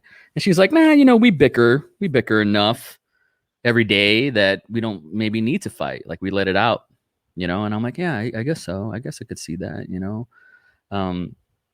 And I guess I'm lucky, you know, it ain't me. Look at me. You know, God bless Claire's heart. She's got to put up with this bullshit. So it definitely ain't me whatsoever. But I would encourage you to open your heart. You don't want to carry that. Can't be healthy. Well, I mean, it doesn't feel unhealthy. It just feels like a boundary that I've created because my life experience has shown me what I'm comfortable and not. Like, he can have his own feet. I'm comfortable with him being friends with girls that he's known. Just I don't want to. And I mean, I don't know. It's not like I'm a super social butterfly, but it's just I think I like to keep it separate. I like my life, and then my life with him are like, you know, like two separate things. Like, I wouldn't want a bunch of girlfriends of mine coming over here getting wasted and then some stupid shit happening. But, you know, I also don't really feel like those are the type of friends that I have. But the thing is, I don't even want to put myself in that situation where that could happen. And that's why I create, I guess, the boundary there. But at the same time, like, you know, he watches porn. Like, he has friends from college or before me that he talks to that are girls. That doesn't bother me. And that's where the trust is. The trust is that I trust that he on his own is trustworthy. Yeah. Just him and his life, as opposed, you know, and that's why I'm saying any outside stuff, that's what I don't trust. Aside from just generally having a not trusting penises policy. I just don't trust a penis. Has that policy been in effect with all subsequent relationships, or did that just get passed with the gentleman that you're with today? You know, I've never really trusted dicks, but I've also never been invested in them enough to care about what a dick is doing, I guess is how I would say, until I started trying this whole serious relationship thing and trying to find a life partner thing. And my last 3 relationships, that's what I've been doing, is trying to find like a life partner because that's what I'd like. Yeah. And it's just like, you know, it's hard because I don't really believe that long-term relationships work. And then you said something earlier, which I thought was once again pretty fatalistic, but you're not wrong, that the most successful marriages end in somebody dies first, right? Yeah. Yeah, I guess that's true. Or if you're super lucky, you die together. Wouldn't that be cool? Oh, sure. I wanted to die with my wife at the same time. Like, you'll probably die first. Set It Off? Did you see that movie, Set It Off, with Queen Latifah? No. At the end, she dies like Bonnie and Clyde style. They shoot her down. Me and Claire, go. I'm just kidding. I guess that's not funny, but no. I don't know. Who knows? You know, I hope I die first and Claire gets rich, and you know, Fiona and the kid, you know, and Aiden are already adults, and they don't need some other dude to come in to call daddy. Like, that's the only thing. I don't want my kids to call anybody else daddy, for sure. Oh. You know what I mean? Like it's gonna be me. I told Claire if we split up, you know, I feel bad because until Fiona turns 15, she's gonna be 6 in a few weeks. So for the next 12 years, like none of Claire's relationships are gonna work. Like I'll see sure of that, you know, until Fiona turns 18. But that's just our thing. I'm really lucky. Like, and here's the thing, like you're no dick policy. I have a lot of girlfriends. I love girlfriends. I love women in general. Like I remember growing up and my aunt was the coach for like the female volleyball team and the female tennis team and so on. And so I was like this latchkey kid. People would just dump me off. And I would find myself going on these tennis trips or these volleyball or basketball trips. And I was the only boy on this bus with high school girls that were, you know, there was just one boy on this bus, high school girls volleyball team. We'd go eat Whataburger or Cece's Pizza or something afterwards. And I would make friends with all these girls. And so like I had many girlfriends before I had any heterosexual like boyfriends. And even still to this day, when I talk to guys, man, like you're always talking them off the misogyny cliff. Always. It's always like fucking bitches, man, and their Louis Vuitton purses. And it's always like, always bad. And I'm like, damn it, I can't believe this still exists. And it's like when you hang out with white folk and they say the N-word everywhere, right? It's like, damn, y'all really like this, man. And I've always enjoyed female company, you know, and so the same things with Claire. Like she has more guy friends than she does girlfriends, but I've never felt like she can't. I've dated the extremists that are like, call up every girl on your phone and tell them you're going to delete your number. And I did it, you know, like a fucking idiot. And that's whack, man. That's fucking whack to me. You ain't that extreme. Don't get me wrong. But, I couldn't be with someone that was like, I don't want you alone with the girl. Like they're humans, they're people, they're fucking people, you know, not everything's, I want to fuck them. And I got to say, like, I don't want to say I get off because that sounds bad, but there's nothing that like makes me feel good, more good than when I'm talking to a female and she knows I don't want to fuck her. She knows that I don't see her like that. I don't care. And I just see her as a human and I want to be her friend. And she knows that, and she drops her guard, and she's like, "Oh, fuck, this guy doesn't give a shit." That's a good feeling. Good feeling. I hope you know how rare that is, though. Uh-oh, I lost sound. You lost sound. Hold on 1 sec. Oh, I'm back. You're back. If I touch this one chord, that shit happens. No, I heard what you said. It's rare. Maybe I grew up with a single mom. Was passed around with my aunts and my grandma. So I grew up really lucky in that way, I guess. But it can't be the only way. It just can't be. It just fucking can't be. It can't be. I can't be. I'm not the one guy. No, for sure. But I love that feeling, man. Like, and Can I tell you something? Just know that you're telling the world at the same time. Well, for me, the world doesn't give. Okay, I don't. The world. World, you don't give a shit about me. You're gonna forget about me in 5 fucking seconds. Or texting me, dude, this relationship talk that you're having right now is gold. And I'm like, oh, now you're tuning in? So, Kat, you have people's attention. But all right. Well, I'm not worried about their attention, but I appreciate it. Because I'm not important and I'm not special. Anyway, so what was I saying? I totally lost my train of thought. We were talking about dicks. Yeah, okay, so my experience, whenever I've dated a guy that has a brother, and maybe you can predict where I'm going with this. No, I can't. I hope you're not going where I think you're gonna go. Okay, well, I'll just go where I'm gonna go so you can know. Whenever I've dated a brother, the other brother has always tried to fuck me. Oh, that's not where I thought you were going to go. Oh, shit, dude. That fucking sucks. And I don't know if it's like a competition thing or it's like that's the only thing I can think of. It's like a weird like rivalry between brothers.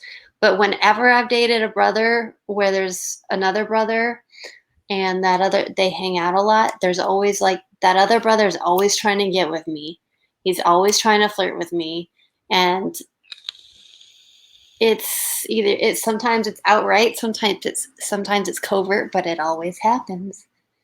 So I don't know, like maybe my experience as a woman has just taught me different things than your experience as a man has. But my experience has taught me do not trust a dick, because a dick will always say yes. In my experience, and I'm kind of like, let's be PC about this, Knives. I don't want to use the shorthand that could offend people. I really don't. You can't cancel me, but it's just I want to be cool about this. So I remember, like, this is gonna sound so stupid. Okay, I'm just gonna say it.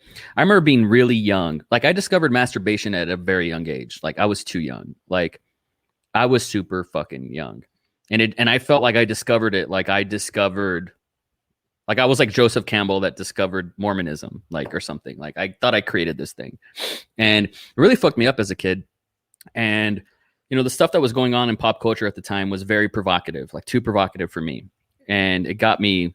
I was just like very sexually explorative at a young age, and I couldn't imagine my kids like, oh my gosh, like I humped everything when I was a child, like it was nuts. But also nobody was there, so you have to raise yourself.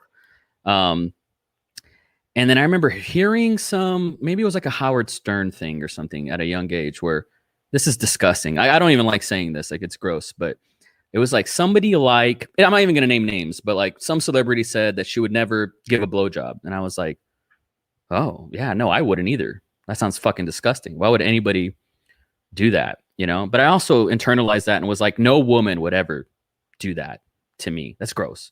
Right.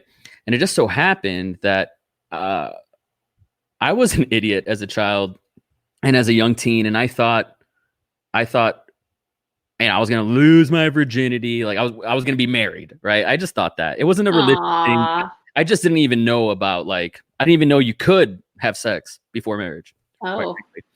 And, but it wasn't some religious thing. Like, I was an atheist as a child. And, my first girlfriend was so sexually advanced that I don't want to say forced me to fuck her, but I didn't give her consent. And that's rape. It is, though. And it happened a few times. And I remember just thinking, like, but she's, but she wants to do these things. And it's kind of like you hear women kind of tell these stories of like, I couldn't really say no, and like I wanted to make him happy type thing. And that was that relationship. And I was with her for a long time, and that's a bad first impression to have with somebody. And I would take those neuroses on the next relationship. And it turns out she was nuts too. She just was actually nuts. You take it to the next relationship. And, with Claire, when I met her, sorry, Claire, she'll never hear this. We're 2.5 hours in. But she was so gorgeous the day I met her. She came back from a wedding, and I'm sitting in her room, and it didn't even occur to me to like take advantage of her. I just thought we were friends, and one thing leads to another, and we're having fun, right? Like adult fun. But it never occurred to me to like take advantage of her, right? And so I've had this whole life where women kind of throw themselves at me. They're the aggressors. It's not because I'm special. It's definitely not. It's not because I'm special at all. But I think maybe it's a culture thing where I came from, where like women were kind of like, the fuck, bro, right? We live in a culture where men are like, you're a pussy if you didn't fuck this woman, right? Like I'll get some male heat for this, but there's a girl I liked. And my brother had sex with her, and I was like, ew, like I don't want to even, I can't see her that way now because she had sex with her. I'm not going to have sex with the same girl that my brother did. It's fucking gross. That's gross. Like I don't want any human to live with that, and it just seems like it's this is an isolating perspective as a man. It's not very common. And there's not a platform, even though I'm using a platform, there's not a platform for men to talk about this and be like, what is this? Because masculinity is a fucking prison. It's a mask that we all wear, and we're all tough guys, and we all got big dicks, even though we all don't got big dicks. I guess I'm bringing this up because sexuality is a spectrum, man. It's really easy just to write off men for being men. It really, really is, you know. But from my experience, women, I'm not gonna say women are the crazy ones. I'm not gonna say that, but they're aggressors too, you know, and they want what they want, and they want to experiment, they want to do things. And you know, the first 3 girls I was with at a very young age all wanted to be choked and like hit. Where the fuck does this come from? You know, finally I meet someone who doesn't want that, and I'm like, oh yeah, that's not normal. That's not supposed to be normal. Not kink shaming, but you know, it's a weird first impression. I had to unlearn a lot of things, and luckily Claire and I were very compatible, like intimately, and I knew we were going to work because we could do our thing in perpetuity. Just knew it was going to work. But fuck, man, like we don't. And I try to talk about this with my son, who's 14. But he's still super innocent, you know, like he's really innocent. It's strange. I was fucked up at that age already, 14. I was a deviant at that age. Like as parents, we got to have the hard conversations with these kids to like kind of break this cycle, to be like kind of like a sex positivity thing, you know? And I think part of sex positivity is the confidence and like trusting our significant others with the opposite sex. I think that's part of it. I really do. I have to defend that. That's my hill to die on tonight, Kat. Okay. It's not that I don't trust men. I just don't trust the penis. I don't trust what the penis does to the man. You know what I mean? Like I don't trust its influence. Testosterone, man. It warps perception. It does. It does. It does, man. But I truly believe that love and respect for your significant other, it overrides the penis. It does. Well, I also I don't want anyone to think that I don't respect men. I love men. I think men are the best. Honestly, like that's why I've exclusively dated guys in serious relationships. So yeah, I don't know. I like men, but I also just don't trust penis, and I think that's a fair thing for me. That works for me. I'm not saying everyone needs to be that way, but that's what I'm comfortable with. I don't trust a dick. I probably won't. I'm open to the idea that dicks are to be trusted, but I think they're inherently untrustworthy. So yeah, you know what? You should do your best to avoid pain as much as possible, whether if that comes from some dumbass brother trying to take advantage of you, or you know, a woman trying to take advantage of your man, as you call him, very cave woman. Yeah, I know you should try your best to avoid pain and these pitfalls and hurt, and it'll just further validate your biases, you know. So you should, if my daughter was like, I don't trust anybody, I'd be like, okay, yeah, that's cool. Maybe you shouldn't. Yeah, I don't know. I feel like every conversation I have about anything always turns negative. I'm really not a negative person, I don't think. I think I just sound like it. No. Maybe maybe the feedback I'm giving you is I'm just taking things that you're saying quite literally. You know, that's all it is. I don't think you get to have your attitude and have your outlook on life, which is actually generally positive because it moves you forward. I don't think you can have that if you weren't a positive person. So don't trip, dog. You're okay. No, tripping. Oh my God, I'm tripping. Don't trip, man. This means a lot to me that you came on the podcast. It's no big deal. It was a happy accident, but to me it means a lot because I've always admired your work. I still do. It's weird because how we met was weird. We never would have met otherwise. I wouldn't have reached out. Yeah. Well, you know, but it's cool. I mean, not that that's cool, but I'm happy that you're someone that even like watches my YouTube or some weird shit. Like that's a dream. Well, I subscribe to your channel. That's so cool. I'm going to cut that sound bite and play it on loop. Because that's cool. I'm doing something, right? I got to be doing something, right? How many people are watching your live stream right now? Right now, just 7. Oh, that's not so bad. Hey, 7 people. What's up? I mean, we're 2 hours and 40 minutes in. Like, how the fuck? Why would anybody? Howdy doody. Howdy doody. Over there on the East Coast, it's like, oh my gosh, almost 2 a.m. Is it?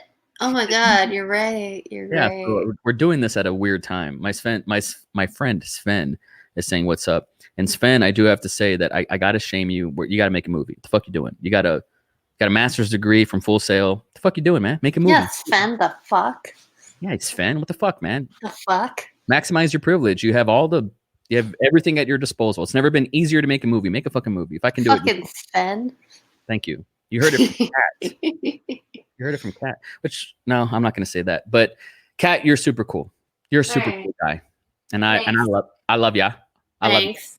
Thanks. I'm gonna let you go because it's 2 a.m. on the east side. But I'm gonna stay on here for a little longer and spaz out, and I'm celebrating. You know. You got anyone else coming up? On if anyone wants to come up, let me know. But no, I don't have anyone. I don't have anyone coming up right now. Okay. Yeah. Well, it's always fun to talk to you. You're super cool, man. Hey, let me know if there's anything I can do for you. You know, if I could rap, I would rap on all your beats. But that would be nice because I can't. I try to collaborate with people on music, and musicians are just so unreliable, and they flake and they bail, and then they post. Could you write my bars? Could I write your bars? Yeah, could you write my bars? Like I could probably perform it if you write it, but I can't write it. God, I mean, like people do that all the time. Dude, I don't know. I have a very specific perspective. Like, I don't know if I could switch to the male gaze. Like, oh, okay. I don't know if that would come off as genuine. Like, I can write poems, but even I don't feel like my poems. You read them and you could tell it's a woman saying this stuff. I don't know. Maybe it would be fine. I don't know. It's really hard to rap, though. It's hard. Knowing you'll probably be pretty good at it. Well, thanks. That's nice of you to say. I'm just saying. I think it's true. Yeah. But I mean, when you asked me, you're like, do you think you could? I'm like, dude, no. Fuck. I wish I could. It just made me feel like really small. No, you have a good voice. That's why I asked you. I was like, you have like a. People say that, and that's cool. Like I've heard that a few times, but I don't agree with it. Okay, how about this? I'm going to type a sentence up real quick, and I want you to just try to rap it into the mics just so you can hear and I can hear what it sounds like, okay? I'm not going to do it. Yes, you're going to do it. It's going to be so easy and so simple, and there's no universe where you say no to this. Got it. Okay. Let's see what she's got. Okay, hold on. Are you copying and pasting or are you writing something? No, I'm coming up with something right now. It's going to be really simple, though, so don't expect anything mind-blowing. Kat is a genius, man. I can't do that. Fuck. Putting me on the spot and shit.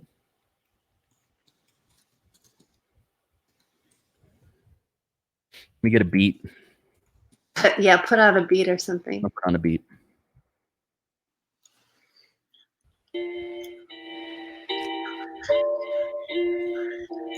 Okay, this is super simple. Okay. What the shit is this? Is this like a song?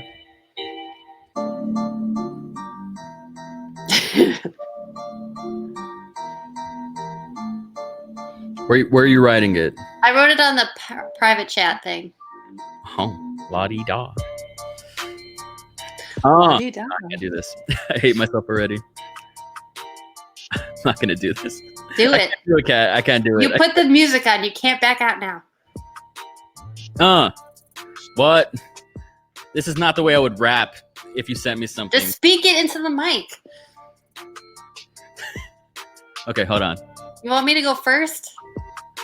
I rap and I write and I kill on the mic and I try all the time to do something. That's fine. That's fine. Yeah, so I would do it. Wow, that was good. That worked. I rap and I write and I kill on the mic and I try to do something. Oh, I lost my line. Hold on. All the time to do something. That's fine. Yeah, there you go. I think I did better than you. So. Oh, really? I couldn't have done that bad. Do it one more time. No. There's no 2 takes. We don't do 2 takes. No. You got 1 take. Fuck. All right. Well, good for you for doing it. I think I proved that if you write some bars, I think I can do it. Well, I don't know though. I'm not really a ghostwriter. You know what? I got confidence now. Yay! Yeah. I think I could pull it off. You could do it. and I don't have a musical bone in my body. You could just speak into the mic. I was in band, and then my band instructor strangled me in front of everybody, and I was like, nah, band's not for me. God, this is like trauma hour with like Knives and Cat. I did nothing to provoke him. It was weird. It was weird. My dad strangled me once because I called him an asshole. What a fucking cocksucking piece of shit. This was my stepdad, though, not my real dad. What? Wait, what did he do? I called him an asshole.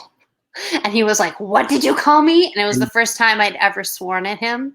Yeah. Did he pinch you, or what did he do? No, he fucking strangled me with his fists like Bart Simpson. No, not fucking cool, man. I don't know. No. I pinched my daughter. Like, I've spanked her once, where like I spanked her butt, you know, she was being a little shit. And I feel bad, you know. I feel bad, but like, it works, you know. Who needs physical abuse when you have psychological abuse? No, I don't want to. No, I don't want to do that. I don't believe in that.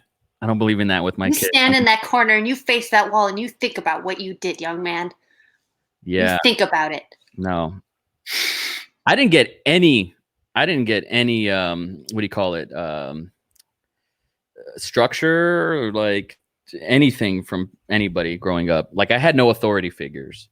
My mom had like 20 authority figures. It was my bud. Me and my mom were buds. That's nice. Yeah. But Kat, I love you, man. I'm gonna kick you off because you have a life and I respect your time. And hang in there, and you're gonna make the most out of Hoboken. You're gonna be the queen of Hoboken in 6 months. Oh God. I want to collab with you on something, anything, like, just because like, you're like this big bright shining light of art. And anything I can do just to be around you, I just want to be famous. That's why. Well, Yeah. at least you're honest. I am honest. And so keep being awesome, and I'll talk to you soon, man. I'm always here if you need anything. Okay. Take care, bud. Bye. Bye.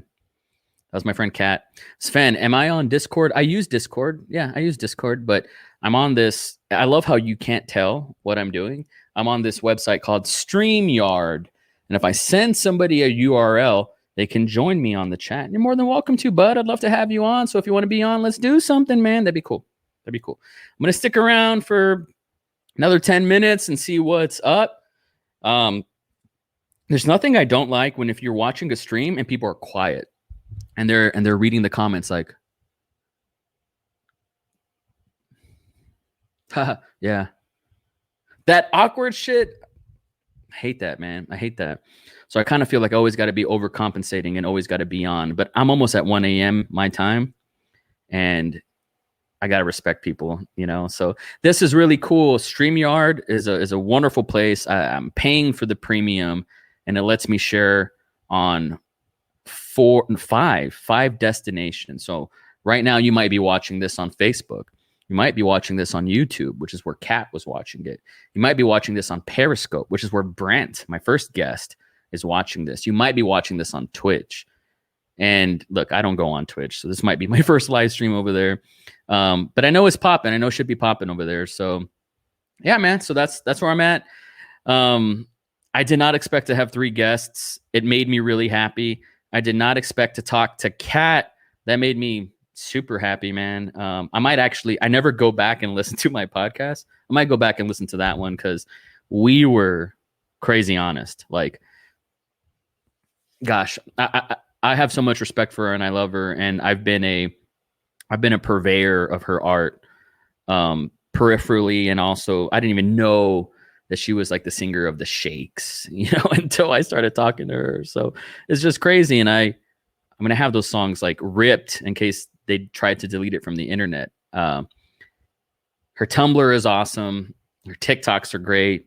There's literally nothing she can't do. She writes poetry. She writes scripts. She writes music. She's one of those, you know, like she's one of them Bo Burnham, Donald Glover types. And I just want to be one of those. And I don't think I have those skills to do that. You know, there's one thing that I can do. I guess it's the podcast. Like, I take pictures, I take video, I edit, make movies, I make documentaries, I do corporate stuff, I do headshots. It's all repetitive, it's all redundant, but you know, you can spend eight grand on a movie, which I've done, and maybe 200 people see it and they're like, you don't really make your money back. Or you can make a podcast ostensibly for free, and people write you back essays of like, dude, this podcast was really open, you know, or I like this, or could I be a guest? Or like, I'm thinking about starting a podcast, or what you said here really stuck with me. 3 years later, they're coming back, and it's like, damn, man, like I've never gotten feedback the way I've gotten feedback on this podcast. Like, that's a blessing, man. Like, I wouldn't be doing this if it wasn't for the feedback that I was getting, you know? So my friend Guillen is still here. I don't know why you're listening to me, man. You got better shit to do. If you want to hop on, let's hop on. But good convos there for sure. I'm just super lucky, man. I was going to spaz out for 3 hours and wing it and just talk. And I have some things that people wanted to talk about. And so let's go through these things right quick. And I think that's might be the coolest way to close this out. So let me go to these questions that people posted for me. That was really, really cool. And made me happy, man, because I've been doing this for a long time. And 3 years, gosh, no, 4 years. Going on 4 years. This August will be 4 years. So I'm not the most consistent person. I rarely do anything for more than 6 weeks at a time. So it's kind of a miracle that I made it to the 100th. I wasn't going to celebrate it until friend of the show, Brian Kern, was like, dude, you got to do something. You got to do something for your 100. He's like, it would be a missed opportunity. I said, okay, took him seriously. So here we are. And he was right, man. Like, I wouldn't have talked to Brent, wouldn't have talked to Kendall or Kat. So Jesse Nord wanted me to do a deep dive on Tarantino. Here's the thing. Been there, done that. I haven't done it. I haven't been there. But you can find those deep dives on Tarantino. And it's weird. Like, he's one of my favorite filmmakers, but I hate talking about him because there's really nothing more you can add to that conversation. He's a genius. You can find his sources, where he gets his inspiration from. It's all there. I read the Django Unchained script before the movie came out because it was leaked, and I wanted to see, it was kind of like this experiment. Like, let's see how he brings these words onto real life. And that was like the greatest lesson that I learned from Tarantino. But as far as doing a deep dive, like, what can I say? He made Kill Bill. I rented it on VHS when I was 16, and that's why I'm a filmmaker. There's really nothing more to say. Ruben Hernandez says, what's the role of films and TV as it currently is? And what will and should it be in society down the line? I think movie theaters will never go anywhere. There'll always be a pastime. And quite frankly, the more digital we get, the more celluloid is important. The more 35 or 16 millimeter film is going to be important, right? And even if a solar flare kills the internet and we can no longer live in a digital electronic society, you can always show a 35 millimeter print through a projector. It's very analog, and movies will always exist, and the theater will always exist, right?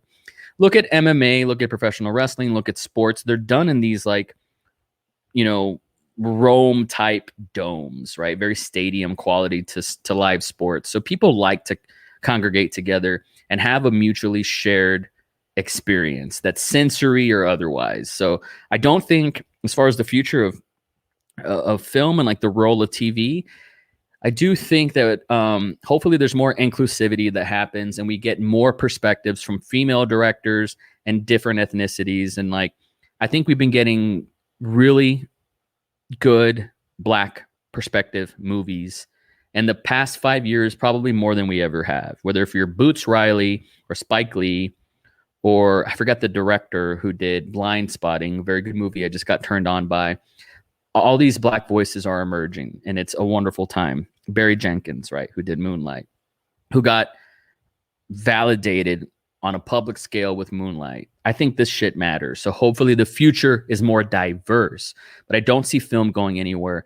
I called it in 2012 that television was going to be like the new place for auteurs to tell long form storytelling in a way that it was going to blur the lines of what's considered cinema.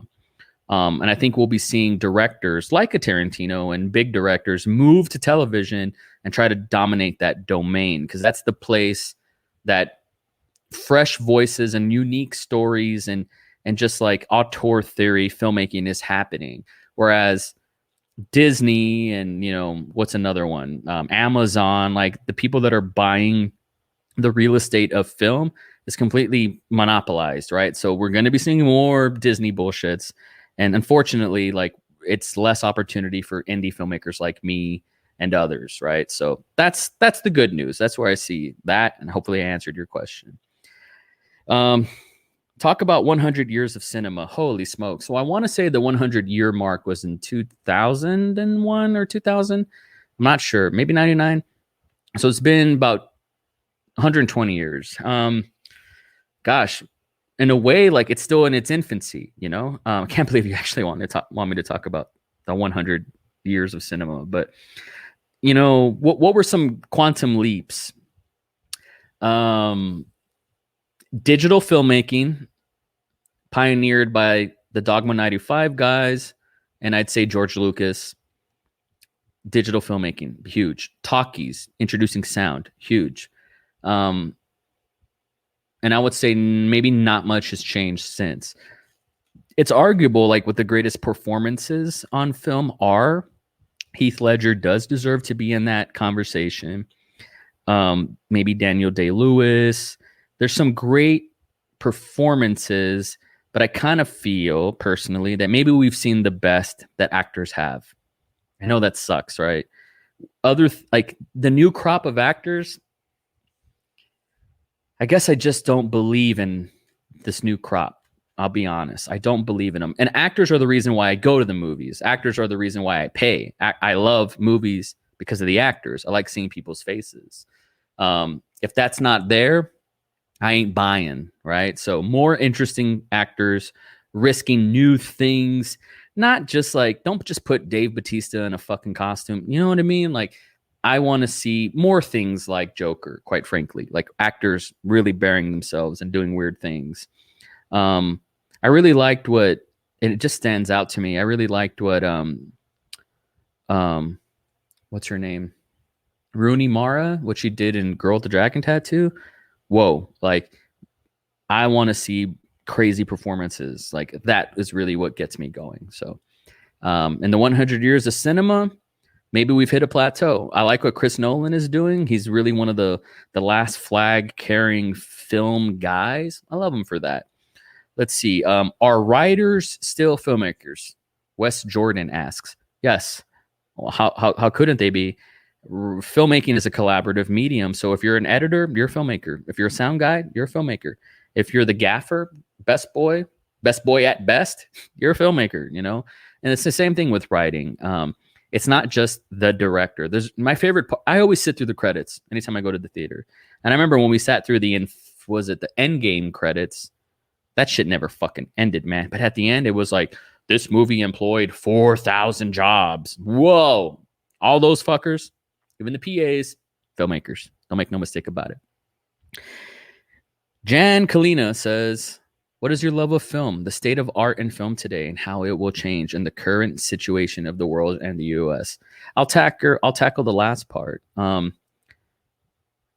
It's never been in my lifetime a more divisive time to be an American right now. It's very strange. Like, I can't participate in this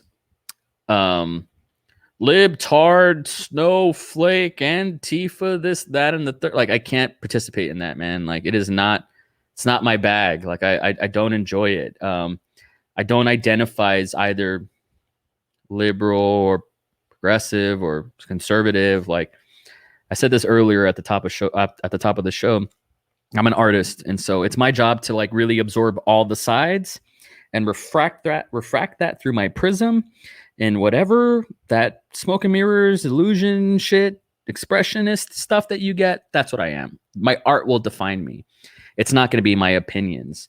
The more and more like the riots and the protesting, peaceful and, situation with the cops, the more and more this, happens, the more I feel like opinions matter less and less. I want to see the facts. I want to see the structures, the infrastructure. I want to see the laws, and I want to see things change for the better. And we have to reevaluate these institutions. We have to reevaluate these structures and systems. And that's the only way through generations this shit will change long term. I care less and less about your opinion. Having said that, I got into a big fight. It wasn't even that big, but it was dramatic. In regards to the Dave Chappelle comedy special that came out, there was a few punchlines, as he said, and I sent it to somebody, and they really didn't want to have that conversation, right? So Dave Chappelle is a person whose opinion does matter, and I think he uses facts and then presents it through his prism, right? And I appreciate his voice. And so now's the time for voices to speak louder than ever, for sure, especially the voice of the artist. I don't really want to make declarative statements and opinions about what's going on because, quite frankly, I'm a fact-based guy. I want to watch all the stuff that's happening. I want to evaluate it, consider it deeply, and chew on it and make an informed decision about it that can hopefully make a difference, whether if it's me by vote or what have you, or me having a conversation with another human.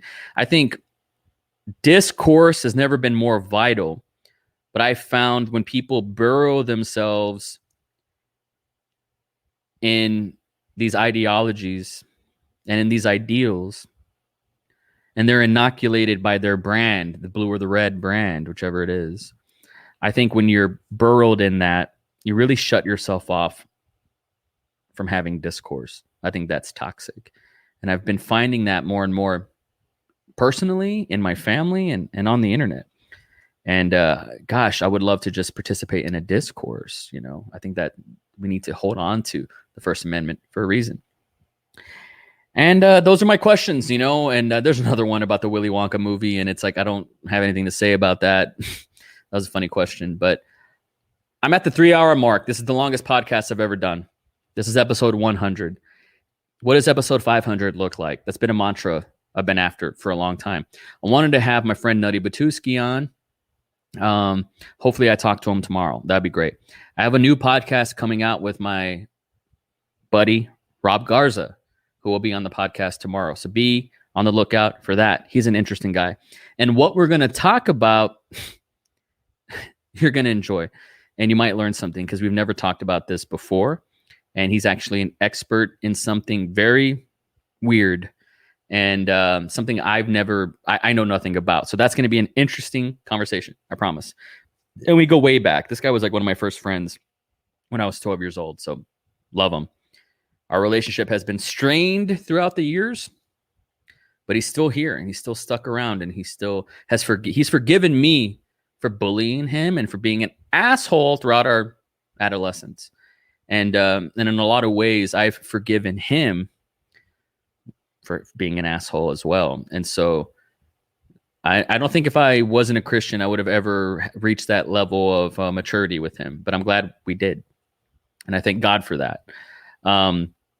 Looks like I might have another question here from William Glenn Russell. What's up, buddy? Love you, man. And thanks for reaching out for this podcast. I'm super lucky. I'm super blessed. People stuck it out here. And I'm glad I did this, man. I've been talking a lot and I could have kept going. And I love what I do. And don't let me stop doing this, please.